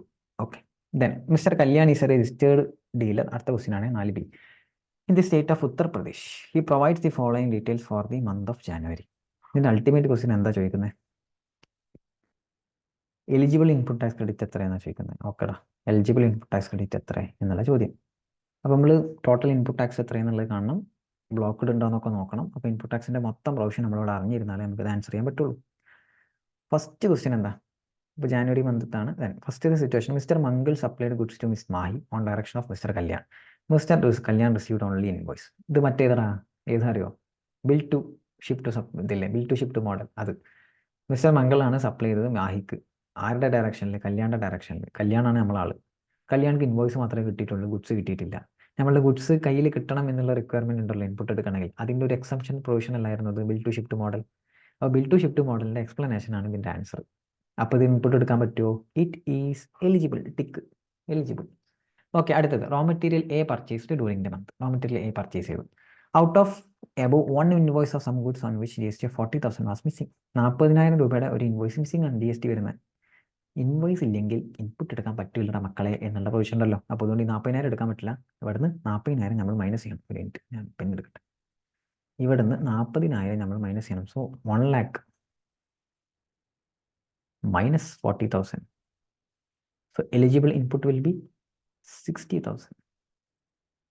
ഓക്കെ, അടുത്തത് machinery worth 5 lakh was purchased during the month and the company has claimed depreciation. അടിപൊളി. ഡിപ്രിസിയേഷൻ ക്ലെയിം ചെയ്യുന്നുണ്ടെങ്കിൽ രണ്ടും കൂടി തരൂല. ദാറ്റ് മീൻസ് രണ്ടും കൂടിയും പറ്റൂല, രണ്ടും കൂടി വേണ്ട. ഓക്കെ, സോ ഇൻപുട്ടും അതേപോലെ തന്നെ ഡിപ്രിസിയേഷനും ഒരുമിച്ച് കിട്ടൂല. ഇത് കിട്ടൂല, ഡിപ്രിസിയേഷൻ ഓൾറെഡി ക്ലെയിം ചെയ്തു, ഇവന് എന്ത് ഇൻപുട്ട് വേണ്ട. Life insurance premium on life of employees. ഇവിടെ മേ ബി ഒരാൾക്കാർക്കും തെറ്റാം. Life insurance premium as per section 17 subsection 5 blocked എന്ന് പറയുന്നുണ്ട്. പക്ഷെ അവിടെ ഒരു എക്സംഷൻ ഉണ്ട്. That means whether statutory requirement അല്ലെങ്കിൽ ഗവൺമെന്റ് റിക്വയർമെന്റ് ഒക്കെ ഉണ്ടെങ്കിൽ യു ക്യാൻ. കമ്പൾസറി ആയിട്ട് റിക്വയർമെന്റ് ഉണ്ടെങ്കിൽ യു ക്യാൻ. അത് ആരുടെ റിക്വയർമെന്റ് ആണ്? ഗവൺമെന്റിന്റെ കമ്പൾസറി റിക്വയർമെന്റ് ഉണ്ടെങ്കിൽ അതിന് ഇൻപുട്ട് എടുക്കാം. ഇനി ഇവിടെ it is the companies policy. കമ്പനിയുടെ പോളിസിയാണ്, ഗവൺമെന്റിന്റെ പോളിസി അല്ല. അതുകൊണ്ട് ഇത് എടുക്കാൻ പറ്റൂല ആസ് പെർ സെക്ഷൻ 17 സബ്സെക്ഷൻ 5. അടുത്തത്, ഇത് മേ ബി തെറ്റിയിട്ടുണ്ടോ? കമ്പനീസ് പോളിസിയാണ്, കമ്പനിയുടെ പോളിസി അല്ല, എടുത്തൂടെ എന്ന് പറയും, എടുക്കാൻ പറ്റില്ല. Raw material B, this material was received in 3 instalment. 3 instalment ആണ്. And the last instalment is received in the month of January. Okay, നമ്മളൊരു ഇതിന് പ്രത്യേകത ഉണ്ട്. ഇൻസ്റ്റാൾമെന്റ് വൈസ് ആണ് കിട്ടുന്നുണ്ടെങ്കിൽ ലാസ്റ്റ് ലോട്ടിലാണ് നമുക്ക് ഫുൾ ഇൻപുട്ട് ക്ലെയിം ചെയ്യാൻ പറ്റുകയാണ്. നമ്മളെ മന്ത് ഏതാണ്? ജാനുവരി. ഇത് ലാസ്റ്റ് ലോട്ട് എന്നായിരുന്നു, നമ്മൾ ഈ മന്ത്സ് ആയിരുന്നു. അങ്ങനെയാണെങ്കിൽ ഇൻപുട്ട് ഫുൾ എടുത്തൂടെ? മനസ്സിലായി 3 ഇൻസ്റ്റാൾമെൻ്റ് ആണ്, 3ാമത്തെ ഇൻസ്റ്റാൾമെൻ്റ് ആയിരുന്നു ഇത്. മീൻസ് ആ 2 ഇൻസ്റ്റാൾമെൻറ്റിൽ ഇൻപുട്ട് എടുത്തിട്ടുണ്ടാവില്ല. അപ്പോൾ ഇപ്പോൾ ലാസ്റ്റ് ഇൻസ്റ്റാൾമെൻ്റ് ഇൻപുട്ട് എടുക്കുക. അപ്പോൾ നമ്മൾ ഈ മാസം ആണല്ലോ ഇൻപുട്ട് വരുന്നത്, ഫുൾ എടുക്കാൻ പറ്റുമല്ലോ, ലാസ്റ്റ് ലോട്ടല്ലേ, സോ മൊത്തം ഇൻപുട്ട് എടുക്കാം. 3 ലാപ്ടോപ്പ് പർച്ചേസ് ചെയ്തു. Out of 1 laptop withdrawn for personal purpose. Personal കൺസംഷനുള്ള എന്ത് ക്യാപിറ്റൽ ഗുഡ്സ് ആയാലും എന്ത് ഗുഡ്സ് ആണെങ്കിലും നമുക്ക് അതിൻ്റെ ഇൻപുട്ട് എടുക്കാൻ പറ്റില്ല. അപ്പോൾ 54,000 ആണ് ടോട്ടൽ. ടോട്ടൽ നമ്മളെ GST അല്ലേ, അതിൽ 3 അങ്ങനെയാണ്, 2 ക്ലെയിം ചെയ്യാൻ പറ്റൂ. അങ്ങനെയാണെങ്കിൽ 54,000 ഡിവൈഡഡ് ബൈ 3 ഇൻറ്റു 2 പോരെ അല്ല ആൻസർ വരിക. ഓക്കെ, 2 എടുക്കാൻ പറ്റും, 3 ഉണ്ട് ടോട്ടൽ. അപ്പോൾ ഒന്ന് ഒഴിവാക്കി ബാക്കി 2 എടുത്തു. എലിജിബിൾ ഇൻപുട്ട് അല്ലേ ചോദിച്ചത്. Then material purchased to be used for construction of foundation of pillars to support above purchased machinery at 0.3. That means നമ്മളെ ഫൗണ്ടേഷന് ഇത് നമ്മുടെ ഇതാണ് മെറ്റീരിയൽ പർച്ചേസ്ഡ്. സെക്ഷൻ 17 വരുന്ന വർക്ക് കോൺട്രാക്റ്റിൻ്റെ കൂടെ വരുന്ന ഒരു സാധനമാണ്. നമ്മൾ മെറ്റീരിയൽ ഓൺ പർപ്പസിന് അല്ലെങ്കിൽ ഇമ്മൂവൽ പ്രോപ്പർട്ടിക്ക് വേണ്ടി പർച്ചേസ് ചെയ്യുന്ന മെറ്റീരിയലിൻ്റെ കേസ് വരുന്ന point. That means input eligible ആണോ അല്ലേ, ഇറ്റ് ഈസ് എലിജിബിൾ. ഫൗണ്ടേഷൻ ആണ്, ഫൗണ്ടേഷൻ പ്ലാന്റ് ആൻഡ് മെഷീനറിയിൽ വരുന്നില്ല, then it is eligible. Plant and മെഷീനറിക്ക് വേണ്ടിയിട്ടുള്ള ഒന്നും എലിജിബിൾ അല്ല. ഓക്കെ, ഇത് ഏതിന് വേണ്ടിയിട്ടാണ്? 0.3 എന്ന് പറയുന്നുണ്ട്, ഈ മെഷീനറിക്ക് വേണ്ടിയിട്ടുള്ള ഫൗണ്ടേഷൻ ഉണ്ടാക്കിയത്. ഓക്കെ, നമുക്ക് നോക്കാം. ഓക്കെ, ഈ സർസർ ആൻസർ നോക്കാം, വിത്ത് എക്സ്പ്ലനേഷൻ പറയുന്നുണ്ട്. Okay,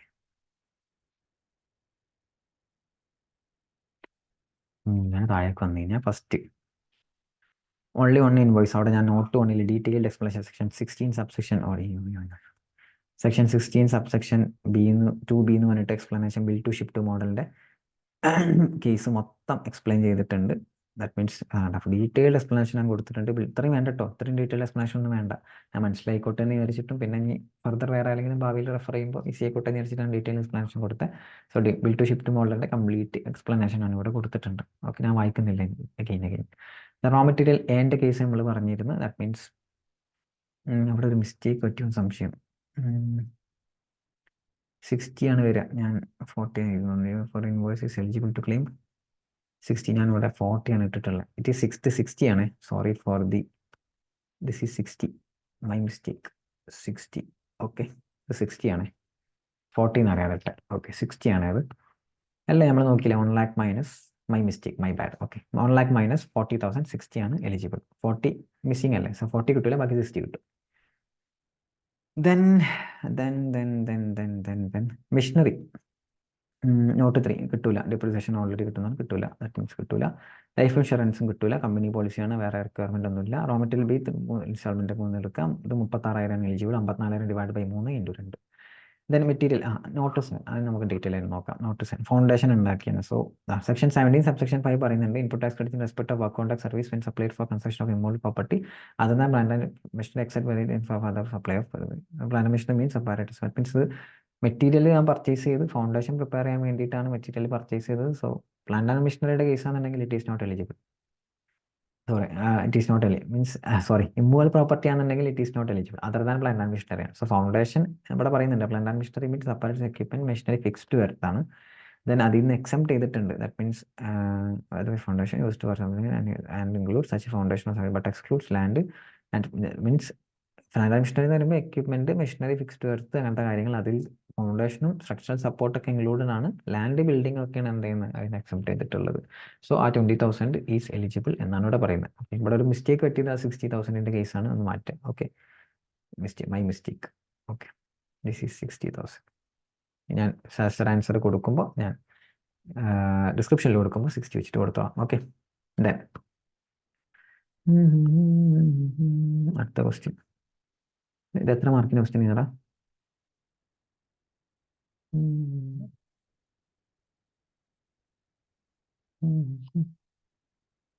How much marks?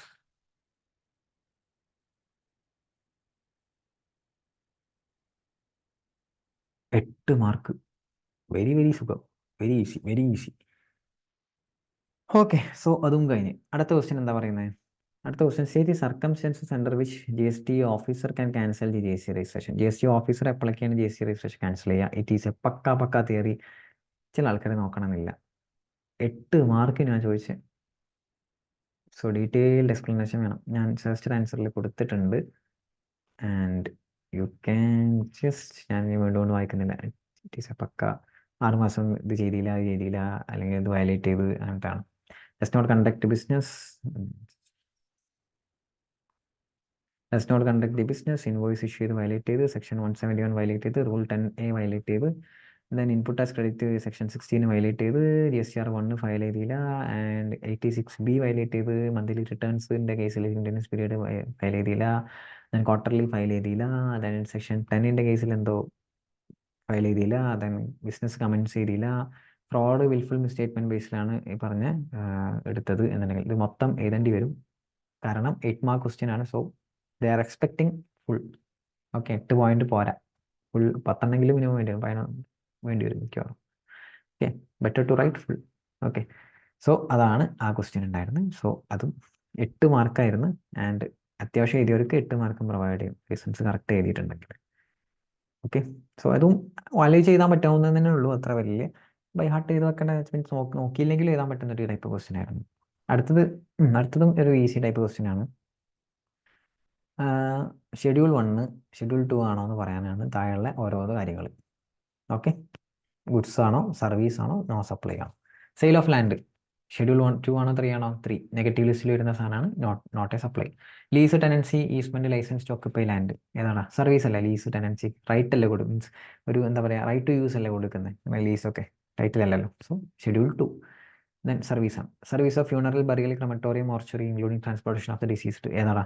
No supply, schedule 3. Then നമുക്ക് ആൻസർ ഡയറക്റ്റ് നോക്കല്ലേ, അവിടെ ഉണ്ട്, വെറുതെ വീണ്ടും അങ്ങോട്ട് നോക്കണ്ടല്ലോ. ഇതാ ഇതാ ഇങ്ങനെ ടേബിളാക്കി കൊടുക്കുമ്പോൾ കുറച്ചുകൂടി ഈസി അല്ലേ. യെസ്, സെയിൽ ഓഫ്, സെക്കൻഡ്, അയ്യോ ഓക്കെ.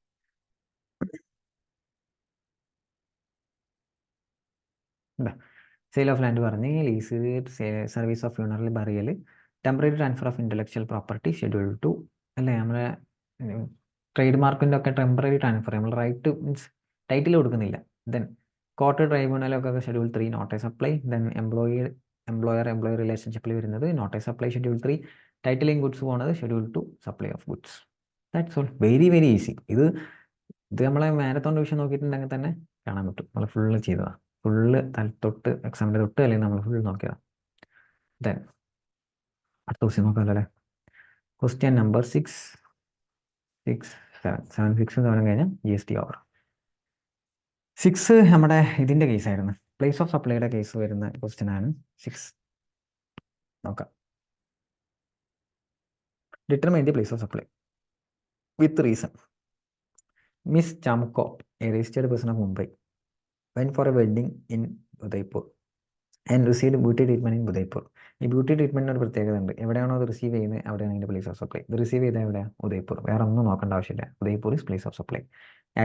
റീസൺ എന്താ? ബ്യൂട്ടി ട്രീറ്റ്മെൻറ്റ് ചെയ്ത് അവിടെയാണ് അതിൻ്റെ place of supply. Then A movie on demand is provided on A board entertainment during Kolkata leg of Bangkok Kolkata Delhi flight. Bangkok നിന്നാണ് സ്റ്റാർട്ട് ചെയ്യുന്നത്, അവിടെ ഒരു മൂവി സർവീസ് അവർ കൊടുത്ത്, മൂവി കാണാനുള്ള സർവീസ് കൊടുത്ത്. സോ അങ്ങനത്തെ സർവീസ് പ്രൊവൈഡ് ചെയ്യുമ്പോൾ നമുക്കറിയാം എവിടെ നിന്നാണോ ഡിപ്പാർട്ട് ചെയ്യുന്നത്, മീൻസ് എവിടെ നിന്നാണോ തുടങ്ങുന്നത്, ഓൺ ബോർഡ് എവിടെ നിന്നാണോ, അല്ലെങ്കിൽ എന്തായാലും പറയാം എവിടെയാണോ ഡിപ്പാർട്ട് ചെയ്യുന്നത്, എംബാർക്ക് ചെയ്യുന്നത് എവിടെ നിന്നാണോ അവിടെ നിന്നാണ് അതിൻ്റെ പ്ലേസ് ഓഫ് സപ്ലൈ.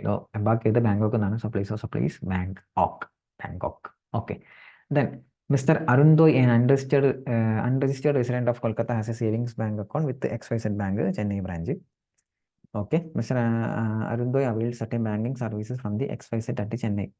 ഇത് ഇവിടെ ഇത് രണ്ട് രീതിയിൽ ആൻസർ ചെയ്യാം. ഒന്ന്, ബാങ്കിങ് സർവീസസിൻ്റെ കേസിൽ പറയുന്നുണ്ട് ഈ റിസീപ്പൻ്റ് അല്ലെങ്കിൽ ഈ പറഞ്ഞ സർവീസ് റിസീപ്പൻ്റ് അല്ലെങ്കിൽ നമ്മളെ കസ്റ്റമറിൻ്റെ അഡ്രസ്സ് അല്ലെങ്കിൽ അവരുടെ ലൊക്കേഷൻ ഈ സപ്ലൈയുടെ കയ്യിൽ ഉണ്ട് എന്നുണ്ടെങ്കിൽ, റെക്കോർഡിൽ ഉണ്ട് എന്നുണ്ടെങ്കിൽ, ദെൻ ലൊക്കേഷൻ ഓഫ് ദി റിസീപ്പൻ്റ് ആണ് പ്ലേസ് ഓഫ് സപ്ലൈ. ഇനി ആ റെക്കോർഡിൽ ഇല്ല എന്നുണ്ടെങ്കിൽ ലൊക്കേഷൻ ഓഫ് ദി സപ്ലയർ തന്നെയാണ് എന്ത് പ്ലേസ് ഓഫ് സപ്ലൈ എന്നുള്ള പ്രൊവിഷൻ ഉണ്ട്. ഇവിടെ ഉണ്ടോ ഇല്ലയെന്ന് പറയുന്നില്ല. ദാറ്റ് മീൻസ് ഈ പറഞ്ഞ ബാങ്കിൻ്റെ കയ്യിൽ ഈ അരുൺദോയിൻ്റെ ലൊക്കേഷൻ ഉണ്ടോ, റെക്കോർഡ്സിലുണ്ടോ ഇല്ലയെന്ന് പറയുന്നില്ല. അപ്പോൾ രണ്ട് രീതിയിൽ ആൻസർ ചെയ്യാം. ഒന്ന് പറയാം നമുക്ക് അസ്യൂം ദാറ്റ് എന്ത് ലൊക്കേഷൻ ഉണ്ട്, അങ്ങനെയാണെങ്കിൽ നമ്മളെ കൊൽക്കത്ത ആണ് പ്ലേസ് ഓഫ് സപ്ലൈ എന്ന് പറയും, കാരണം അരുൺദോയിൻ്റെ പ്ലേസ്. അതല്ല ഇല്ല എന്നുള്ള രീതിയിലാണെങ്കിൽ ചെന്നൈ ആയിരിക്കും. ബാങ്ക് എവിടെയാണ്? ചെന്നൈയിലാണ്. സോ ചെന്നൈ ആണ് പ്ലേസ് ഓഫ് സപ്ലൈ എന്ന് പറയാം. സോ രണ്ട് രീതിയിൽ ആൻസർ ചെയ്യാം, രണ്ടും കറക്റ്റാണ്. സജസ്റ്റഡ് ആൻസർ നോക്കാം.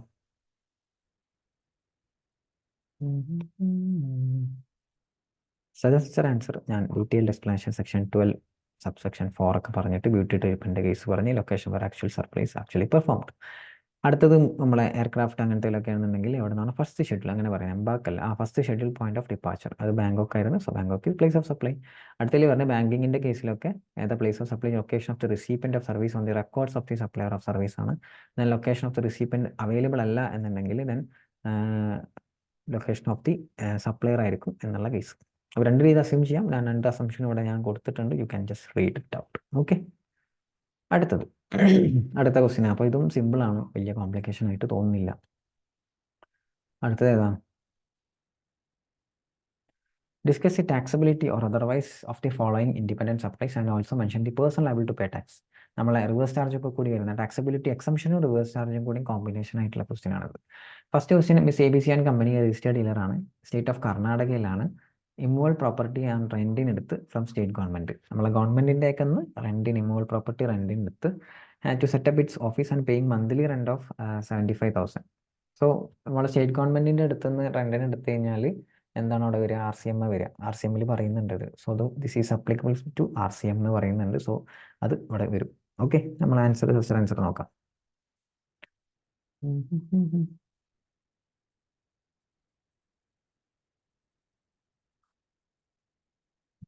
അവിടെ ഒരു പോയിന്റ് കൂടി പറയാനുണ്ട്. Okay, provided by state government of to ABC and company thus GST is payable in the given case. ഇവിടെ ആൻസർ എഴുതി മാറിപ്പോയാ ഫുള്ളാക്കിയില്ലേ? Okay, in the given case മേലത്ത് വായിക്കാം. ഓക്കെ,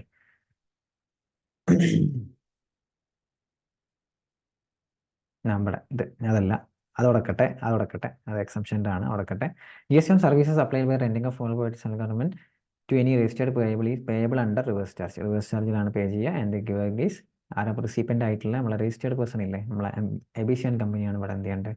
പേ ചെയ്യേണ്ടത്. ഇനി എക്സംഷനിൽ ഒരു പ്രൊവിഷൻ ഉണ്ട്. That means means state government provide ചെയ്യുന്ന services exempted and to a business entity. ഒരു ബിസിനസ് എൻറ്റിറ്റിക്ക് സ്റ്റേറ്റ് ഗവൺമെൻറ് പ്രൊവൈഡ് ചെയ്യുന്ന സർവീസസ് എക്സംപ്റ്റഡ് ആവുന്നത് എപ്പോഴാണ്? അയാളുടെ ടേൺ ഓവർ 20 lakhൻ്റെ ബിലോ ആണെന്നുണ്ടെങ്കിൽ ദെൻ ഇറ്റ് ഈസ് എക്സംപ്റ്റഡ് എന്ന് പറയുന്നുണ്ട്. പക്ഷേ അതിൽ നിന്ന് ഈ റെൻറ്റിംഗ് ഓഫ് ഇമ്മൂവൽ പ്രോപ്പർട്ടിൻ്റെ കേസ് ഒഴിവാക്കിയിട്ടുണ്ട്. Okay, renting of immovable property എന്തെങ്കിലും സർവീസ് റെൻറ്റിംഗ് പ്രോപ്പർട്ടി വരില്ല.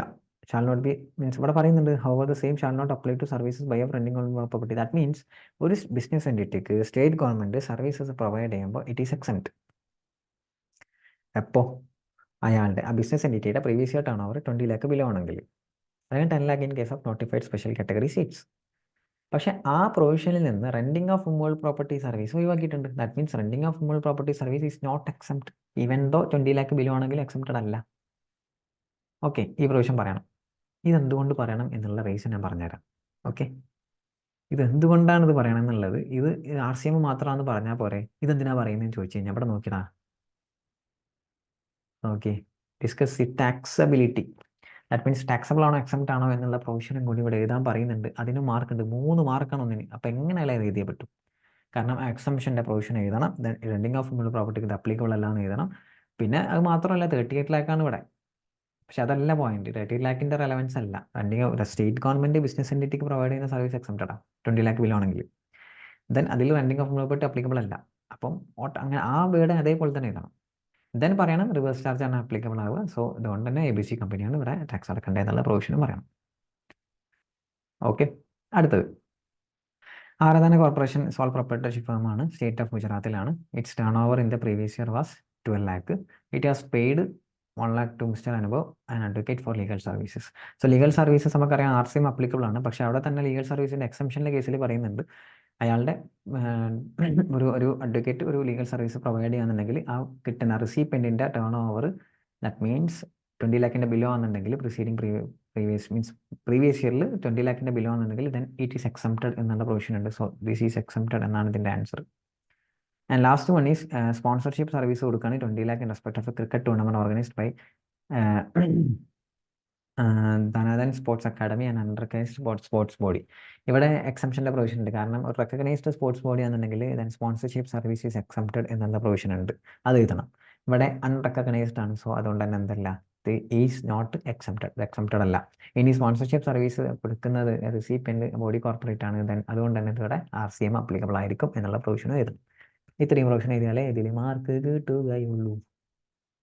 അങ്ങനെ 3 മാർക്ക് ക്വസ്റ്റ്യൻ ആണ്. നമ്മൾ ആൻസർ അതിനനുസരിച്ച് എഴുതി കൊടുക്കണ്ടേ. വെറുതെ എക്സംപ്റ്റഡ് ആണോ ആണോ എന്ന് എഴുതി റീസൺ പ്രോപ്പറായിട്ട് ഇവിടെ വേണം. രണ്ടാമത്തെ കേസിൽ പറയുന്നുണ്ട് ആൻഡ് എക്സംപ്റ്റഡ് ആവുന്നുണ്ട്. ദാറ്റ് മീൻസ് രണ്ടും എഴുതിയിട്ടുണ്ട് നോട്ടിഫിക്കേഷൻ. ആദ്യം RCMൻ്റെ കേസ് എഴുതി, ദെൻ പറഞ്ഞ് അത് എക്സംപ്റ്റഡ് ആണെന്ന് എഴുതി. രണ്ടും എഴുതണം, കാരണം രണ്ടും ചോദിച്ചിട്ടുണ്ട്. ദെൻ സ്പോൺസർഷിപ്പ്സ് ആൻഡ് സർവീസത്തെ കേസിൽ ദാറ്റ് മീൻസ് അഫിലിയേറ്റഡ് ഫെഡറേഷൻസ് അങ്ങനത്തേനൊക്കെ ആണെന്നുണ്ടെങ്കിൽ ഇറ്റ്സ് എക്സംപ്റ്റഡ് ആണ്. ഇവിടെ എന്നുണ്ടെങ്കിൽ ഇറ്റ് ഈസ് നോട്ട് എക്സംപ്റ്റഡ്, കാരണം അൺറെക്കഗ്നൈസ്ഡ് സ്പോർട്സ് ബോഡിയാണ്, അതുകൊണ്ട് അത് എക്സംപ്റ്റഡ് അല്ല. ദെൻ ബൈ ഓഫ് അടുത്തത് ഒരു ഇനി അവിടെ PQR ലിമിറ്റഡ് മീൻസ് ഇവിടെ പറയുന്നുണ്ട് sponsorship service to any body corporate ആണെങ്കിൽ അല്ലെങ്കിൽ പാർട്ട്ണർഷിപ്പ് ഫേം ആണെങ്കിൽ GST payable under reverse charge ആണെന്ന് പറയുന്നുണ്ട്. സോ അതുകൊണ്ട് തന്നെ PQR ലിമിറ്റഡ് ആണ് ഇവിടെ സർവീസ് സ്പോൺസർഷിപ്പ് റിസീവ് ചെയ്യുന്ന അയാൾക്കാണ്. സ്പോൺസർഷിപ്പ് പൈസ കൊടുത്തിട്ട് അയാളാണ് റിസീവ് ചെയ്യുന്നത്, സർവീസ് റിസീവ് ചെയ്യുന്നത്. സോ അതുകൊണ്ട് തന്നെ PQR ലിമിറ്റഡ് ആണ് എന്ത് ചെയ്യുന്നത്, ടാക്സ് അടക്കണ്ടേ, reverse charge will be applicable. Okay,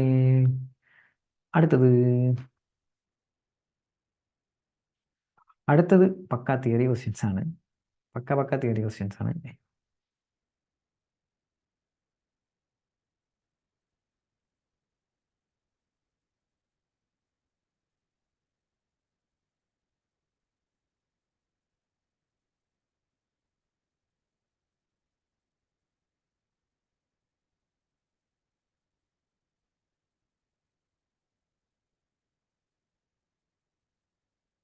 okay, e way ബില്ലിൻ്റെ വാലിഡിറ്റി പീരീഡ് സിമ്പിളാണ്. 200 കിലോമീറ്ററിൻ്റെ കേസും 20 കിലോമീറ്ററിൻ്റെ കേസും രണ്ടും പറയണം. ഓക്കെ, ദെൻ ഏജൻറ്റ് മെയിൻറ്റെയിൻ ചെയ്യേണ്ട റെക്കോർഡ്സ്. ഇത് പല ആൾക്കാർക്കും ചിലപ്പോൾ ആൻസർ ചെയ്യാൻ പറ്റിയെന്ന് വരില്ല, കാരണം അതൊക്കെ നമ്മൾ അത്ര റെലവൻ്റ് ആയിട്ട് നോക്കുന്ന ഏരിയാസ് അല്ല. ഓക്കെ, നോക്കാം. ദെൻ QRMP സ്കീമിൻ്റെ ആർക്കാണ് ഓപ്റ്റ് ചെയ്യാൻ പറ്റുക, ദെൻ എപ്പോഴാണ് ഓപ്റ്റ് ചെയ്യാൻ പറ്റുക, ദെൻ അതിൻ്റെ സ്കീം പേയ്മെൻറ്റ് അണ്ടർ എങ്ങനെയാണ് അതിൻ്റെ പേയ്മെൻറ്റ് എങ്ങനെ കൊടുക്കുക എന്നുള്ള scheme. Then tax means section 65 അനുസരിച്ചുള്ള അതോറിറ്റീസിൻ്റെ ടാക്സിൻ്റെ മീൻസ് ഓഡിറ്റും then special audit under section 66 difference. ഇത് ടേബിളായിട്ട് കൊടുത്താൽ മതി. ഇപ്പോൾ നമുക്ക് ഇതിൻ്റെ ഒക്കത്തിൻ്റെയും നമ്മൾ അസസ്റ്റ് ആൻസർ നോക്കാം. തിയറിയാണ്, ഞാൻ എന്ത് പറയാനാ, 200 കിലോമീറ്റർ വരെ 1 ഡേ, 200 കിലോമീറ്ററിൻ്റെ മുകളിൽ പോയി കഴിഞ്ഞാൽ അതർ 1 ഡേയും കൂടി കിട്ടും. ദെൻ അപ് ടു 20 കിലോമീറ്റർ വരെ ഓവർ ഡയമെൻഷണൽ കാർഗോ ആണെങ്കിൽ 1 ഡേ, അതിൻ്റെ മുകളിൽ പോയി കഴിഞ്ഞാൽ പാർട്ട് ദോറോഫ് ആണെങ്കിൽ അനദർ 1 ഡേ. ദെൻ ഏജൻറ്റ് ചെയ്യേണ്ട അല്ലെങ്കിൽ ഏജൻറ്റ് കീപ്പ് ചെയ്യേണ്ട ബുക്സ് എല്ലാം ഏതൊക്കെയാണെന്നുള്ളത്, ഓതറൈസേഷൻ റിസീവ് ചെയ്തത്, then description, value, quantity, then means അയാളുടെ ബിഹാഫിൽ വാങ്ങിയത്, അയാളുടെ ബിഹാഫിൽ സപ്ലൈ, പ്രിൻസിപ്പളിൻ്റെ ബിഹാഫിൽ സപ്ലൈ ചെയ്തത്, accounts furnished to every principal, tax paid, അങ്ങനത്തെ കാര്യങ്ങൾ. ദെൻ QRMP ആർക്കാണ് ഓപ്റ്റ് ചെയ്യാൻ പറ്റുക, 5 crore ഉള്ളവർക്കാണ് ഓപ്റ്റ് ചെയ്യാൻ പറ്റുക. ദെൻ അവരുടെ GSTR 13B ഫയൽ ചെയ്യുന്നത് എങ്ങനെയാണ്. IFFൻ്റെ കാര്യം പറയുന്നുണ്ട്, മന്ത്ലി IFF പ്രൊവൈഡ് ചെയ്യാൻ പറ്റും. ദെൻ പിന്നെ ഡീറ്റെയിൽ എക്സ്പ്ലനേഷൻ കൊടുത്താണ്, ഞാൻ തന്നെ ഒരുപാട് എക്സ്പ്ലനേഷൻ ഇവിടെ പറഞ്ഞിട്ടുണ്ട്. ദെൻ അതിൻ്റെ പേയ്മെൻറ്റിൻ്റെ കാര്യങ്ങളും എല്ലാതും ഞാനിവിടെ എക്സ്പ്ലെയിൻ ചെയ്തിട്ടുണ്ട്. U can just read it. Already അറിയുന്ന കാര്യമായിരിക്കും, പക്ഷെ ഇത്രയും ഡീറ്റെയിൽഡ് വലിച്ചു വാരി ഇങ്ങനെ എക്സ്പ്ലനേഷൻ കൊടുക്കണമെന്ന് ഡീറ്റെയിൽഡ് എക്സ്പ്ലനേഷൻ കൊടുത്തിട്ടുണ്ട്, എപ്പോഴൊക്കെയാണ് ഫയൽ ചെയ്യേണ്ടത് എങ്ങനെയാണെന്നുള്ളതൊക്കെ. ഇത്രയും ഡീറ്റെയിൽഡ് എക്സ്പ്ലനേഷൻ വേണം എന്ന് ഞാൻ പറയുന്നില്ല, എന്നാലും അത്യാവശ്യം കാര്യങ്ങൾ അതിൽ മീൻസ് എന്നാണ് ഇതിൻ്റെ പേയ്മെൻറ്റ് വരിക, എങ്ങനെ ഇതിൻ്റെ പേയ്മെൻറ്റ് ചെയ്യുക എന്നുള്ള കാര്യങ്ങളൊക്കെ നമ്മളിവിടെ എക്സ്പ്ലെയിൻ ചെയ്തിരിക്കണം. സോ അതും പറയണം. ദെൻ നമ്മുടെ ടൈപ്സ് ഓഫ് ഓഡിറ്റ് 3 അതിൽ ഒന്ന് നമുക്കിപ്പോൾ ഇല്ല. ഓക്കെ, ഒന്ന് ചാർട്ടേഡ് അക്കൗണ്ടൻറ്റിൻ്റെ ഓഡിറ്റ്, അതിപ്പോൾ ഇല്ല. ദെൻ അത് ടാക്സ് അതോറിറ്റീസ് സെക്ഷൻ 65 അനുസരിച്ചുള്ള ഓഡിറ്റ്, സ്പെഷ്യൽ ഓഡിറ്റ്. അതിൻ്റെ ഡിഫറൻസ് ഡയറക്റ്റ്ലി കൊടുത്തിട്ടുണ്ട്. നാച്ചർ ഓഫ് ഓഡിറ്റ് ഒന്ന് ഡിപ്പാർട്ട്മെൻറ്റൽ ഓഡിറ്റ് ആണ്, ഒന്ന് സ്പെഷ്യൽ ഓഡിറ്റ് ആണ്. ദെൻ കമ്മീഷണർ ഓതറൈസ് ചെയ്യണം. ഇവിടെ കണ്ടക്ട് ചെയ്യുന്നത് അവിടെ ഡിപ്പാർട്ട്മെൻറ്റ് തന്നെയാണ്. ഓതറൈസേഷൻ കമ്മീഷണർ കൊടുക്കും. ഇവിടെ സെക്ഷൻ 66 കണ്ടക്ട് ചെയ്യുന്നത് ചാർട്ടേഡ് അക്കൗണ്ടൻ്റ്, കോസ്റ്റ് അക്കൗണ്ടൻ്റ് ആണ് കമ്മീഷണർ നോമിനേറ്റ് ചെയ്തിട്ടുള്ളത്. 15 days പ്രയർ നോട്ടീസ് കൊടുക്കണം. ഇവിടെ നോട്ടീസ് കൊടുക്കേണ്ട ആവശ്യമില്ല. ദെൻ 3 months കൊണ്ട് കംപ്ലീറ്റ് ചെയ്യണം. ഫർദർ 6 months എക്സ്റ്റൻഷൻ എടുക്കാം. ഇവിടെ 90 days ആണ്, ഫർദർ 90 days എക്സ്റ്റൻഷൻ എടുക്കാം. Then audit report should initiated upon completion of audit. Audit കഴിഞ്ഞപ്പോൾ തന്നെ ഓഡിറ്റ് റിപ്പോർട്ട് ഇനീഷ്യേറ്റ് ചെയ്യണം. ദെൻ ഇവിടെ should be shown to deputy or assistant കമ്മീഷണർക്ക് നമ്മൾ എന്ത് ചെയ്യണം, ആദ്യം കാണിച്ചു കൊടുക്കണം. ഇവിടെ ഓപ്പർച്യൂണിറ്റി ഓഫ് ബീങ് ഹേർഡ് ഇല്ല. ഇവിടെ എന്താ പറയുക, ഓപ്പർച്യൂണിറ്റി ഓഫ് ബീങ് ഹേർഡ് ഉണ്ട്. Then section 73 issuance of shock out notice ഉണ്ട്. ഇവിടെ സെക്ഷൻ 73 അനുസരിച്ച് ഷോക്ക് ഔട്ട് നോട്ടീസ് അറിയിക്കും. Shock out notice shock out ചെയ്യുന്നവരെ. സോ ദാറ്റ്സ് അബൌട്ട് ദി നമ്മുടെ GSTയുടെ പോർഷൻസിൻ്റെ എല്ലതും നമ്മൾ ഡീറ്റെയിൽഡ് ആയിട്ട് എക്സ്പ്ലെയിൻ ചെയ്തിട്ടുണ്ട് എന്ന് തന്നെ ഞാൻ വിശ്വസിക്കുന്നു. ഇനി നമുക്ക് ഇതിൽ പോകാനുള്ളത് നമ്മുടെ കസ്റ്റംസിൻ്റെ എക്സ്പ്ലനേഷൻ ആണ്. ഓക്കെ, നമുക്ക് അടുത്ത് കസ്റ്റംസിന്റെ എക്സ്പ്ലനേഷനിലോട്ട് പോവാം. കസ്റ്റംസിന്റെ സജസ്റ്റഡ് ആൻസർ. ഓക്കെ, അപ്പൊ അടുത്തത് നമ്മളുടെ customs part 3 section B customs. കസ്റ്റംസിലെ ഒരു 5 MCQs ഉണ്ട്. ദെൻ നമ്മുടെ descriptive questions. So comparatively simple ആയിരുന്നു കസ്റ്റംസ് പ്രാവശ്യം, വലിയ കോംപ്ലിക്കേഷൻ ഉണ്ടായിരുന്നില്ല. നമ്മളുടെ വാല്യൂഷൻ്റെ ക്വസ്റ്റ്യൻ ഒക്കെ വളരെ സിമ്പിൾ ആയിരുന്നു. വാല്യൂഷൻ്റെ ക്വസ്റ്റ്യൻ ഒക്കെ സോ കമ്പാരിറ്റീവ്ലി ഒരു ഈസി ആയിരുന്നു ആ കസ്റ്റംസിലെ വാല്യൂഷൻ ക്വസ്റ്റ്യൻ ഒക്കെ. ഓക്കെ, നോക്കാം. ഫസ്റ്റ് ക്വസ്റ്റ്യൻ വരുന്നത് okay, when goods are cast into sea to reduce weight of ship to prevent it from sinking, it is known as jetsam. ഇതൊക്കെ നിങ്ങൾ പഠിച്ചിട്ടുണ്ട് ഓൾറെഡി, കുറേ MCQസിലൊക്കെ റിപ്പീറ്റ് ചെയ്ത് വന്ന സാധനമാണ്. ഷിപ്പിലെ വെയിറ്റ് റെഡ്യൂസ് ചെയ്യാൻ വേണ്ടി പുറത്തോട്ട് തരികയാണെങ്കിൽ ജെറ്റ്സാം എന്ന് വിളിക്കുക. Then person in charge respect to എയർക്രാഫ്റ്റിലെ എന്താ വിളിക്കുക, കമാൻഡർ എന്ന് വിളിക്കുക. ഗാർഡ്, ഡ്രൈവർ, മാസ്റ്റർ അല്ല കമാൻഡർ. അതും അറിയുന്നുണ്ടാവും, അതും വലിയ പാടില്ല. കൗണ്ടർവെയിലിംഗ് ഡ്യൂട്ടി സെക്ഷൻ 9 അനുസരിച്ച് എത്ര പീരിയഡ് എത്ര shall be in force for 5 years can be extended for a further period of 5 years. Then which of the following goods shall not be deposited in a special warehouse? Special വെയർഹൗസിൽ deposit ചെയ്യാത്തതാണ് gold deposit ചെയ്യും, semi precious മെറ്റലും deposit ചെയ്യും. Deposit ചെയ്യാത്ത defence and military equipment ആണ് deposit ചെയ്യാത്തത്. Special വെയർഹൗസിന്റെ കേസിൽ വരുന്ന ക്വസ്റ്റ്യൻ ആണ്. Then territorial waters in India extend to എത്ര നോട്ടിക്കൽ മൈലാണ്? 12 നോട്ടിക്കൽ മൈലാണ് എക്സ്റ്റെൻഡ് ചെയ്തിട്ടുള്ളത്. ഓക്കെ, സോ സിമ്പിൾ 5 മാർക്ക് സിമ്പിളായിട്ട് സ്കോർ ചെയ്യാൻ പറ്റുന്ന ക്വസ്റ്റ്യൻസ് ആയിരുന്നു. ഇനി ഡിസ്ക്രിപ്റ്റീവ് പാർട്ട് ക്വസ്റ്റ്യൻസിലോട്ട് പോകാം. സോ ഡിസ്ക്രിപ്റ്റീവ് പാർട്ട് ക്വസ്റ്റ്യൻസിൽ ആദ്യം നമ്മളെ മെയിൻ ക്വസ്റ്റ്യൻ കസ്റ്റംസിലെ മെയിൻ വാല്യുവേഷൻ ക്വസ്റ്റ്യൻ ആണ് വരുന്നത്. എത്ര മാർക്കിനാണ് ചോദിച്ചത്? 9 മാർക്കിനുള്ള ക്വസ്റ്റ്യൻ ആയിരുന്നു. And it is really simple question ആയിരുന്നു. അധികം കോംപ്ലിക്കേഷൻസ് ഒന്നും പറയുന്നില്ല. ഇമ്പോർട്ട് ചെയ്യുന്നത് ഒരു മെഷീനാണ്, UK എന്നാണ്, May 2023 FOB value of the machine തന്നിട്ടുണ്ട് 10,000 UK പൗണ്ടാണ്. ഫ്രൈറ്റ് ബൈ എയർ ആണ്, ശ്രദ്ധിക്കണം, ബൈ എയർ ആണ്, 3,000 UK പൗണ്ടാണ്. എയറിനൊരു പ്രശ്നമുണ്ട്, 20% ലിമിറ്റ് ചെയ്തിട്ടുണ്ട് കസ്റ്റംസ് FOBയുടെ, ശ്രദ്ധിക്കണം. Licence fee the buyer was required to pay 400 UK pound. So licence fee and royalties ഒക്കെ നമ്മൾ ഇൻക്ലൂഡബിൾ ആണ്, സോ അത് ഇൻക്ലൂഡ് ചെയ്യണം. ബൈയിങ് കമ്മീഷൻ എടുക്കേ വേണ്ട, ബൈയിങ് കമ്മീഷൻ കേട്ടാൽ തന്നെ പിന്നെ എടുക്കേണ്ട ആവശ്യമില്ല, not be considered. Then bill of entry date 20th and date of arrival of aircraft 25th ആണ്. അപ്പോൾ bill of entry 20th entry inward 25th ആണ്. അപ്പോൾ അങ്ങനെയാണെന്നുണ്ടെങ്കിൽ റേറ്റ് ഓഫ് ഡ്യൂട്ടി ഏതെടുക്കുക, വെച്ച് അവർ സ്ലേറ്റർ ആണ്, അങ്ങനെയാണെങ്കിൽ BCD വിൽ ബി 10%. ദെൻ അതുപോലെ തന്നെ അടുത്തത് റേറ്റ് ഓഫ് എക്സ്ചേഞ്ച് റേറ്റ് ഏതെടുക്കുക, ബിൽ ഓഫ് എൻട്രിയുടെ ഡേറ്റ് ആണ്, ദാറ്റ് ഈസ് 99. ഇത് ആദ്യം തന്നെ കണ്ടുപിടിച്ച് വെക്കണം നമ്മൾ ക്വസ്റ്റ്യൻ ചെയ്യുമ്പോൾ തന്നെ. ഓക്കെ, ഇൻ്റഗ്രേറ്റഡ് ടാക്സ് 12% ആണ്. ഇൻഷുറൻസ് ഡിറ്റർമിനബിൾ അല്ല, അങ്ങനെയാണെന്നുണ്ടെങ്കിൽ 1.125% ഓഫ് കസ്റ്റംസ് FOB ആണ് എടുക്കേണ്ടത്. Okay, round of two nearest ₹1 എന്ന് പറയുന്നുണ്ട്. എൻ്റെ ക്വസ്റ്റ്യനിൽ ഞാൻ ചെയ്തതെന്ന് അറിയില്ല, എൻ്റെ ഓർമ്മയില്ല. ഓക്കെ, ആൻസർ നോക്കുക ഏതായാലും. ദെൻ GST കോമ്പൻസേഷൻ ജസ്റ്റ് ഒന്നും വേണ്ട എന്നുള്ള ലാസ്റ്റ് ഇഗ്നോർ ചെയ്യാൻ പറയുന്നുണ്ട്. അങ്ങനെയാണെങ്കിൽ ഇതെങ്ങനെ ചെയ്യേണ്ടത്? ഫസ്റ്റ് എന്ത് ചെയ്യണം, 10,000 UK പൗണ്ടിൻ്റെ കൂടെ ഈ 400 UK പൗണ്ട് ആഡ് ചെയ്യണം. ശരിയല്ലേ? അങ്ങനെയല്ലേ നമുക്ക് കസ്റ്റംസ് FOB കിട്ടുക? വേറെ ഒന്നും കസ്റ്റംസ് FOBക്ക് ആഡ് ചെയ്യാൻ വേണ്ടിയിട്ടുള്ള ഇല്ല. സോ കസ്റ്റംസ് FOB കിട്ടി, അത് നമുക്ക് കൺവേർട്ട് ചെയ്യാം, 99 വെച്ചിട്ട് കൺവേർട്ട് ചെയ്ത്. സോ അങ്ങനെ ആകുമ്പോൾ കസ്റ്റംസ് FOB ഇൻ റുപ്പീസിൽ കിട്ടി. ദെൻ നമ്മൾ എന്ത് ചെയ്യണം, എയർ ഫ്രൈറ്റ് ആഡ് ചെയ്യണം. സോ എയർ ഫ്രൈറ്റ് ആഡ് ചെയ്യുമ്പോൾ 3,000 UK പൗണ്ട് ഇൻറ്റു 99 വെച്ചിട്ട് നോക്കുക എത്ര ഉണ്ട് എന്നുള്ളത്. കസ്റ്റംസ് FOBയുടെ 20% നോക്കുക, അതിൻ്റെ വിച്ച് എവറി ലെസ് എടുക്കുക, അത് ആഡ് ചെയ്ത്. ഇൻഷുറൻസ് 1.125% ഓഫ് കസ്റ്റംസ് FOB എടുക്കുക, അതും ആഡ് ചെയ്യുക. വേറെന്താ? അപ്പം എന്താ, അസസബിൾ വാല്യൂ കിട്ടി. അസസബിൾ വാല്യൂൻ്റെ 10% ബേസിക് കസ്റ്റംസ് ഡ്യൂട്ടിയും അതിൻ്റെ 10% SWSും കൂട്ടുമ്പോൾ ടോട്ടൽ സബ് ടോട്ടൽ കിട്ടി. അതിൻ്റെ 12% IGST ചെയ്യുമ്പോൾ എന്ത് കിട്ടി? IGSTയും കിട്ടി. ഈ IGSTയും SWSും BCDയും കൂടുമ്പോൾ എന്തായി? ടോട്ടൽ ഡ്യൂട്ടി പേയബിൾ കിട്ടി. ഇത്രയേ ഉള്ളൂ. ടോട്ടൽ കസ്റ്റംസ് ഡ്യൂട്ടി അല്ലേ കാണാൻ പറയുന്നത്. And integrated tax payable, that means total customs ഡ്യൂട്ടിയും IGSTയും എത്രയാണെന്നാണ് ചോദിച്ചത്. And it is a simple question. Answer നോക്കാം. ഓക്കെ, ഞാൻ നോട്ടുകൾ കൊടുത്തിട്ടുണ്ട് ഓരോന്നിനും. ആൻഡ് റെക്കമെൻഡ് ഞാൻ പറഞ്ഞിട്ടുണ്ടായിരുന്നു നോട്ടുകൾ നിങ്ങൾ കൊടുക്കണം. Okay, FOB value 10,000, licence fee add ചെയ്ത്, ബൈങ് കമ്മീഷൻ ആഡ് ചെയ്യേണ്ട, അതിൻ്റെ റീസൺ ഒക്കെ താഴെ പറയുന്നുണ്ട്. ദെൻ കസ്റ്റംസ് FOB കിട്ടി, ഞാൻ കൺവേർട്ട് ചെയ്ത് 99 വെച്ചിട്ട്. ദെൻ എയർ ഫ്ലൈറ്റിൻ്റെ കാൽക്കുലേഷൻ താഴെ ഞാൻ ചെയ്തിട്ടുണ്ട്, ഇത് കാണിച്ചു കൊടുക്കണം കേട്ടോ. എയർ ഫ്ലൈറ്റിൻ്റെ കാൽക്കുലേഷൻ ഇങ്ങനെ ചെയ്യണം, ചെയ്തിട്ടുണ്ട്. ദാറ്റ് മീൻസ് 20% നോക്കുമ്പോൾ എത്രയാണ്. ദെൻ ഞാൻ കൺവേർട്ട് ചെയ്യുമ്പോൾ 2,97,000 ആണ്. സോ അതിൻ്റെ വിച്ച് സ്ലോവർ ഇതാണ് എടുക്കേണ്ടത്. അപ്പോൾ അത് ലിമിറ്റ് ചെയ്തെടുത്ത്. ദെൻ ഇൻഷുറൻസ് 1.125% എടുത്തപ്പോൾ അസസബിൾ വാല്യൂ കിട്ടി. അതിൻ്റെ 10% കസ്റ്റംസ് ഡ്യൂട്ടി, അതിൻ്റെ 10% SWS, അങ്ങനെ സബ് ടോട്ടൽ കിട്ടി. ഇതിൻ്റെ 12% IGST and total duty and tax payable കിട്ടി. സംഭവം വെരി വെരി സിമ്പിൾ. ഓക്കെ, 9 മാർക്കാണ്. എത്ര പെട്ടെന്ന് 9 മാർക്ക് സ്കോർ ചെയ്യാൻ പറ്റും? എന്തൊരു ഈസി ക്വസ്റ്റ്യനാണ്. ഇതൊക്കെ ടഫാന്ന് പറഞ്ഞു കഴിഞ്ഞാൽ ചവിട്ടണം. ഇതൊക്കെ മാരത്തോൺ കണ്ടിട്ട് അല്ലേ ടഫാന്ന് പറയും. ഓക്കെ, അടുത്ത ക്വസ്റ്റ്യൻ ചെയ്യാം. അടുത്ത ക്വസ്റ്റ്യൻ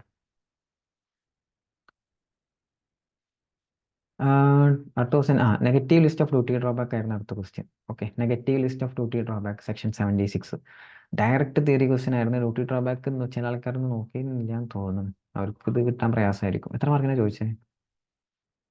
മാർക്കായിരുന്നു 6 മാർക്കിനാണ് ചോദിച്ചത്. സോ എക്സ്പ്ലനേഷൻ ഡീറ്റെയിൽ ആയിട്ട് കൊടുത്തിട്ടുണ്ടാവും.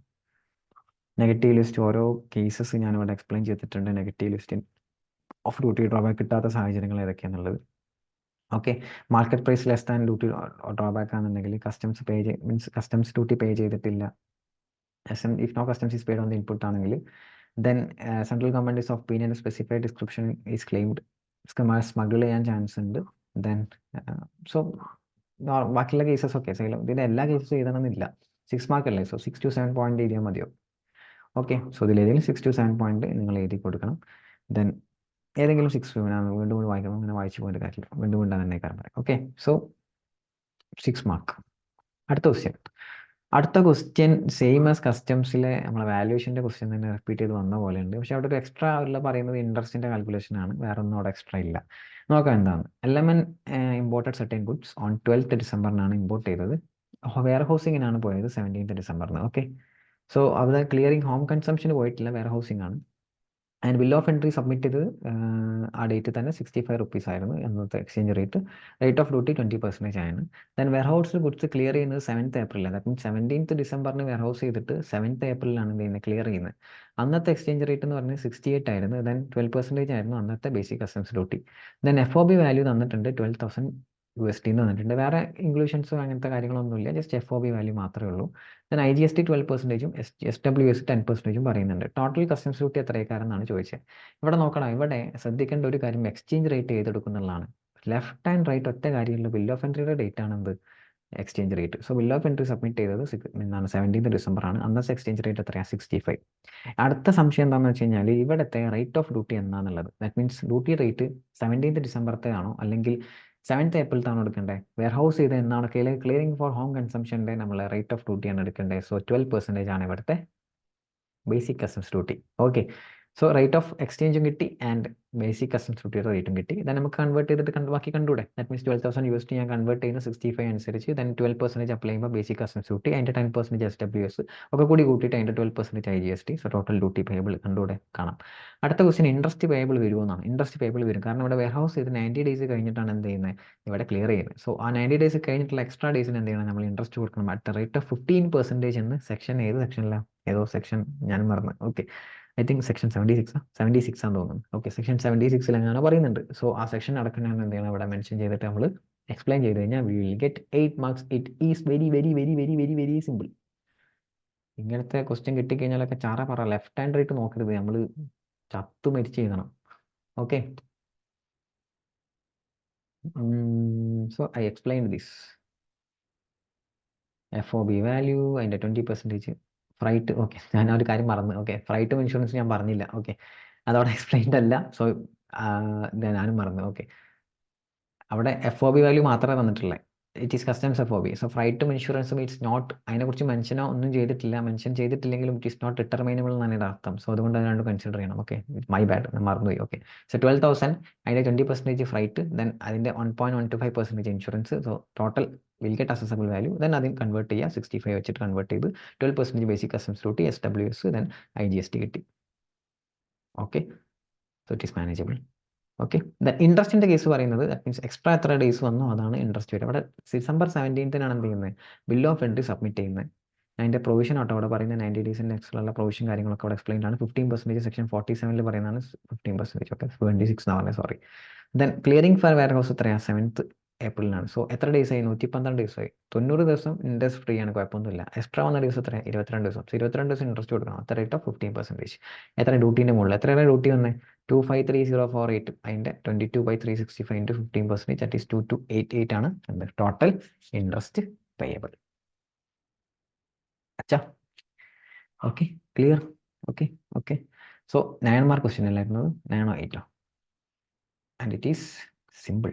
ഞാൻ ഒരു കാര്യം മറന്നു പോയത് കേട്ടോ, ഫ്ലൈറ്റും എയർ ഇതുണ്ടായിരുന്നു. Okay, my bad. ഞാൻ റേറ്റും എക്സ്ചേഞ്ച് റേറ്റും റേറ്റ് ഓഫ് ഡ്യൂട്ടി കണ്ടുപിടിക്കുന്നതിൻ്റെ ഇതിൽ അങ്ങനെ പോയി. അതാണ് ഇതിൻ്റെ മെയിൻ സാധനം, കാരണം അത് ഇതിൽ കണ്ടെത്താൻ പാടായിരിക്കും. രണ്ടാമത്തെ മെയിൻ സാധനം ഈ എയർ ഫ്ലൈറ്റും തന്നെയാണ്. ഓക്കെ, ഇത് പറയാത്തത് കൊണ്ട് അത് നമ്മൾ എടുക്കണം. ദെൻ ലീഗൽ പ്രൊവിഷൻ അടക്കം പറയുന്നുണ്ട് ഇവിടെ, പ്രത്യേകം പറയുന്നുണ്ട് ലീഗൽ പ്രൊവിഷൻ നിങ്ങൾ സബ്മിറ്റ് ചെയ്യണമെന്ന്. So legal provision is also important. That means note കൊടുക്കണം. Then explain in brief with reference to provisions related to cancellation of license of warehouse under section 58B. Warehouse license cancel ചെയ്യുന്ന സാഹചര്യങ്ങൾ. That means who can cancel, suspend the warehouse license on what grounds? What is the effect of cancellation? So pucca cancellation question ആണ്. ഇതും പല ആൾക്കാർ ചിലപ്പം വായിച്ചു കൊള്ളണമെന്നില്ല. ഇനി ഇതിൽ വേറെ പ്രശ്നം എന്താ വെച്ചാൽ ഇതിൽ ഏതെങ്കിലും ഒന്ന് അറ്റൻഡ് ചെയ്താൽ പോലെ. Answer any one of the part 4 അല്ലേ. So it is better to answer this അല്ലേ. ഇത് രണ്ടും കുറച്ച് കോംപ്ലിക്കേറ്റഡ് ആയി തോന്നുന്നില്ലേ. സോ യുവർ ചോയ്സ്, നിങ്ങളുടെ ഇഷ്ടമാണ്. രണ്ടും എളുപ്പം തന്നെയാണ്. അപ്പം ഇതാണ് ഇവിടുത്തെ മെയിൻ. ഡ്യൂട്ടി ഡ്രോബാക്ക് പഠിച്ചവർക്ക് ഇത് അറ്റൻഡ് ചെയ്യാം, ആൻഡ് വെയർ ഹൗസ് പഠിച്ചവർക്ക് ഇത് അറ്റൻഡ് ചെയ്യാം. രണ്ടും വെയർ ഹൗസ് ക്വസ്റ്റ്യൻ ആണല്ലേ. ഇവിടെയും വെയർ ഹൗസിന്റെ പ്രൊവിഷൻ വരുന്നുണ്ട്, ഇവിടെയും വെയർ ഹൗസിന്റെ പ്രൊവിഷൻ വരുന്നുണ്ട്. ഓക്കെ, സോ അങ്ങനെയാണ് ചൂസ് ചെയ്യേണ്ടത് നമ്മൾ ഏത് ക്വസ്റ്റ്യൻ ആൻസർ ചെയ്യണം എന്നുള്ളത്. ഓക്കെ, ഇപ്പോഴല്ല ആലോചിക്കേണ്ട, എക്സാം എഴുതുമ്പോൾ ആലോചിക്കേണ്ട കാര്യമാണ്. ഓക്കെ, ഏത് ആൻസർ ഞാൻ എഴുതണം, പെർഫെക്റ്റ് ഏതായിരിക്കും എന്നുള്ളത് ഞാൻ 15 മിനിറ്റ്സ് കോൾ ഓഫ് ടൈമിൽ ഞാൻ ആലോചിച്ച് വെച്ചിരിക്കണം. ഓക്കെ, അപ്പോൾ നമുക്ക് വെയർ ഹൗസിന്റെ ഈ ക്വസ്റ്റ്യനും കൂടി നമുക്ക് നോക്കാം.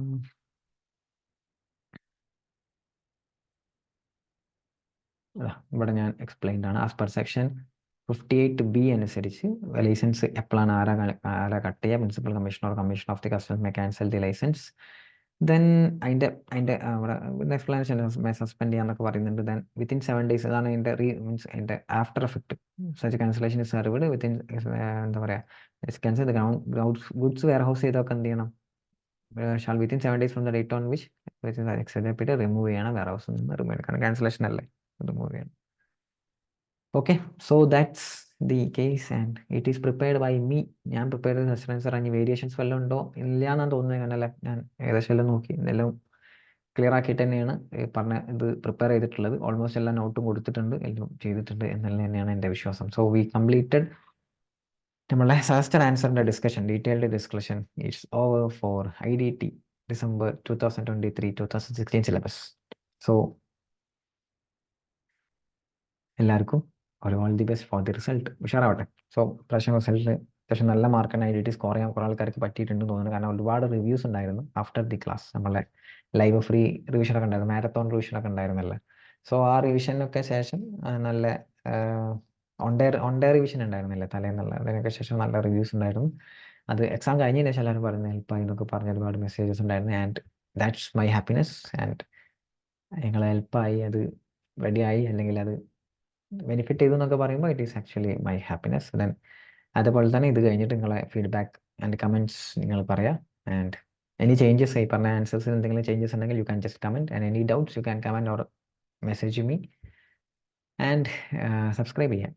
ഓക്കെ, മറക്കരുത്. ലൈക്ക് ചെയ്യുക ഇഷ്ടമായിട്ടുണ്ടെങ്കിൽ. ദെൻ വേറെ എന്താ, വേറെ ഒന്നുമില്ല. And I am just winding up. And അടുത്ത വീഡിയോസായിട്ട് വീണ്ടും വരുന്നുണ്ട്. And always there for you all. Okay, so എന്തെങ്കിലും ഹെൽപ്പ് വേണമെങ്കിലൊക്കെ ചോദിക്കാം. ആൻഡ് സ്റ്റഡീസ് റിലേറ്റഡ് ഹെൽപ്പ്, വേറെ അല്ല. ഓക്കെ, അങ്ങനെയാണെങ്കിൽ ശരി. അങ്ങനെയാണെങ്കിൽ we can meet in next session. വേറെ ഏതെങ്കിലും സെഷനിൽ കാണാം. I think this is really helpful for you. And please comment, like and share with your friends. Subscribe ചെയ്യാൻ മറക്കണ്ട. Bye by.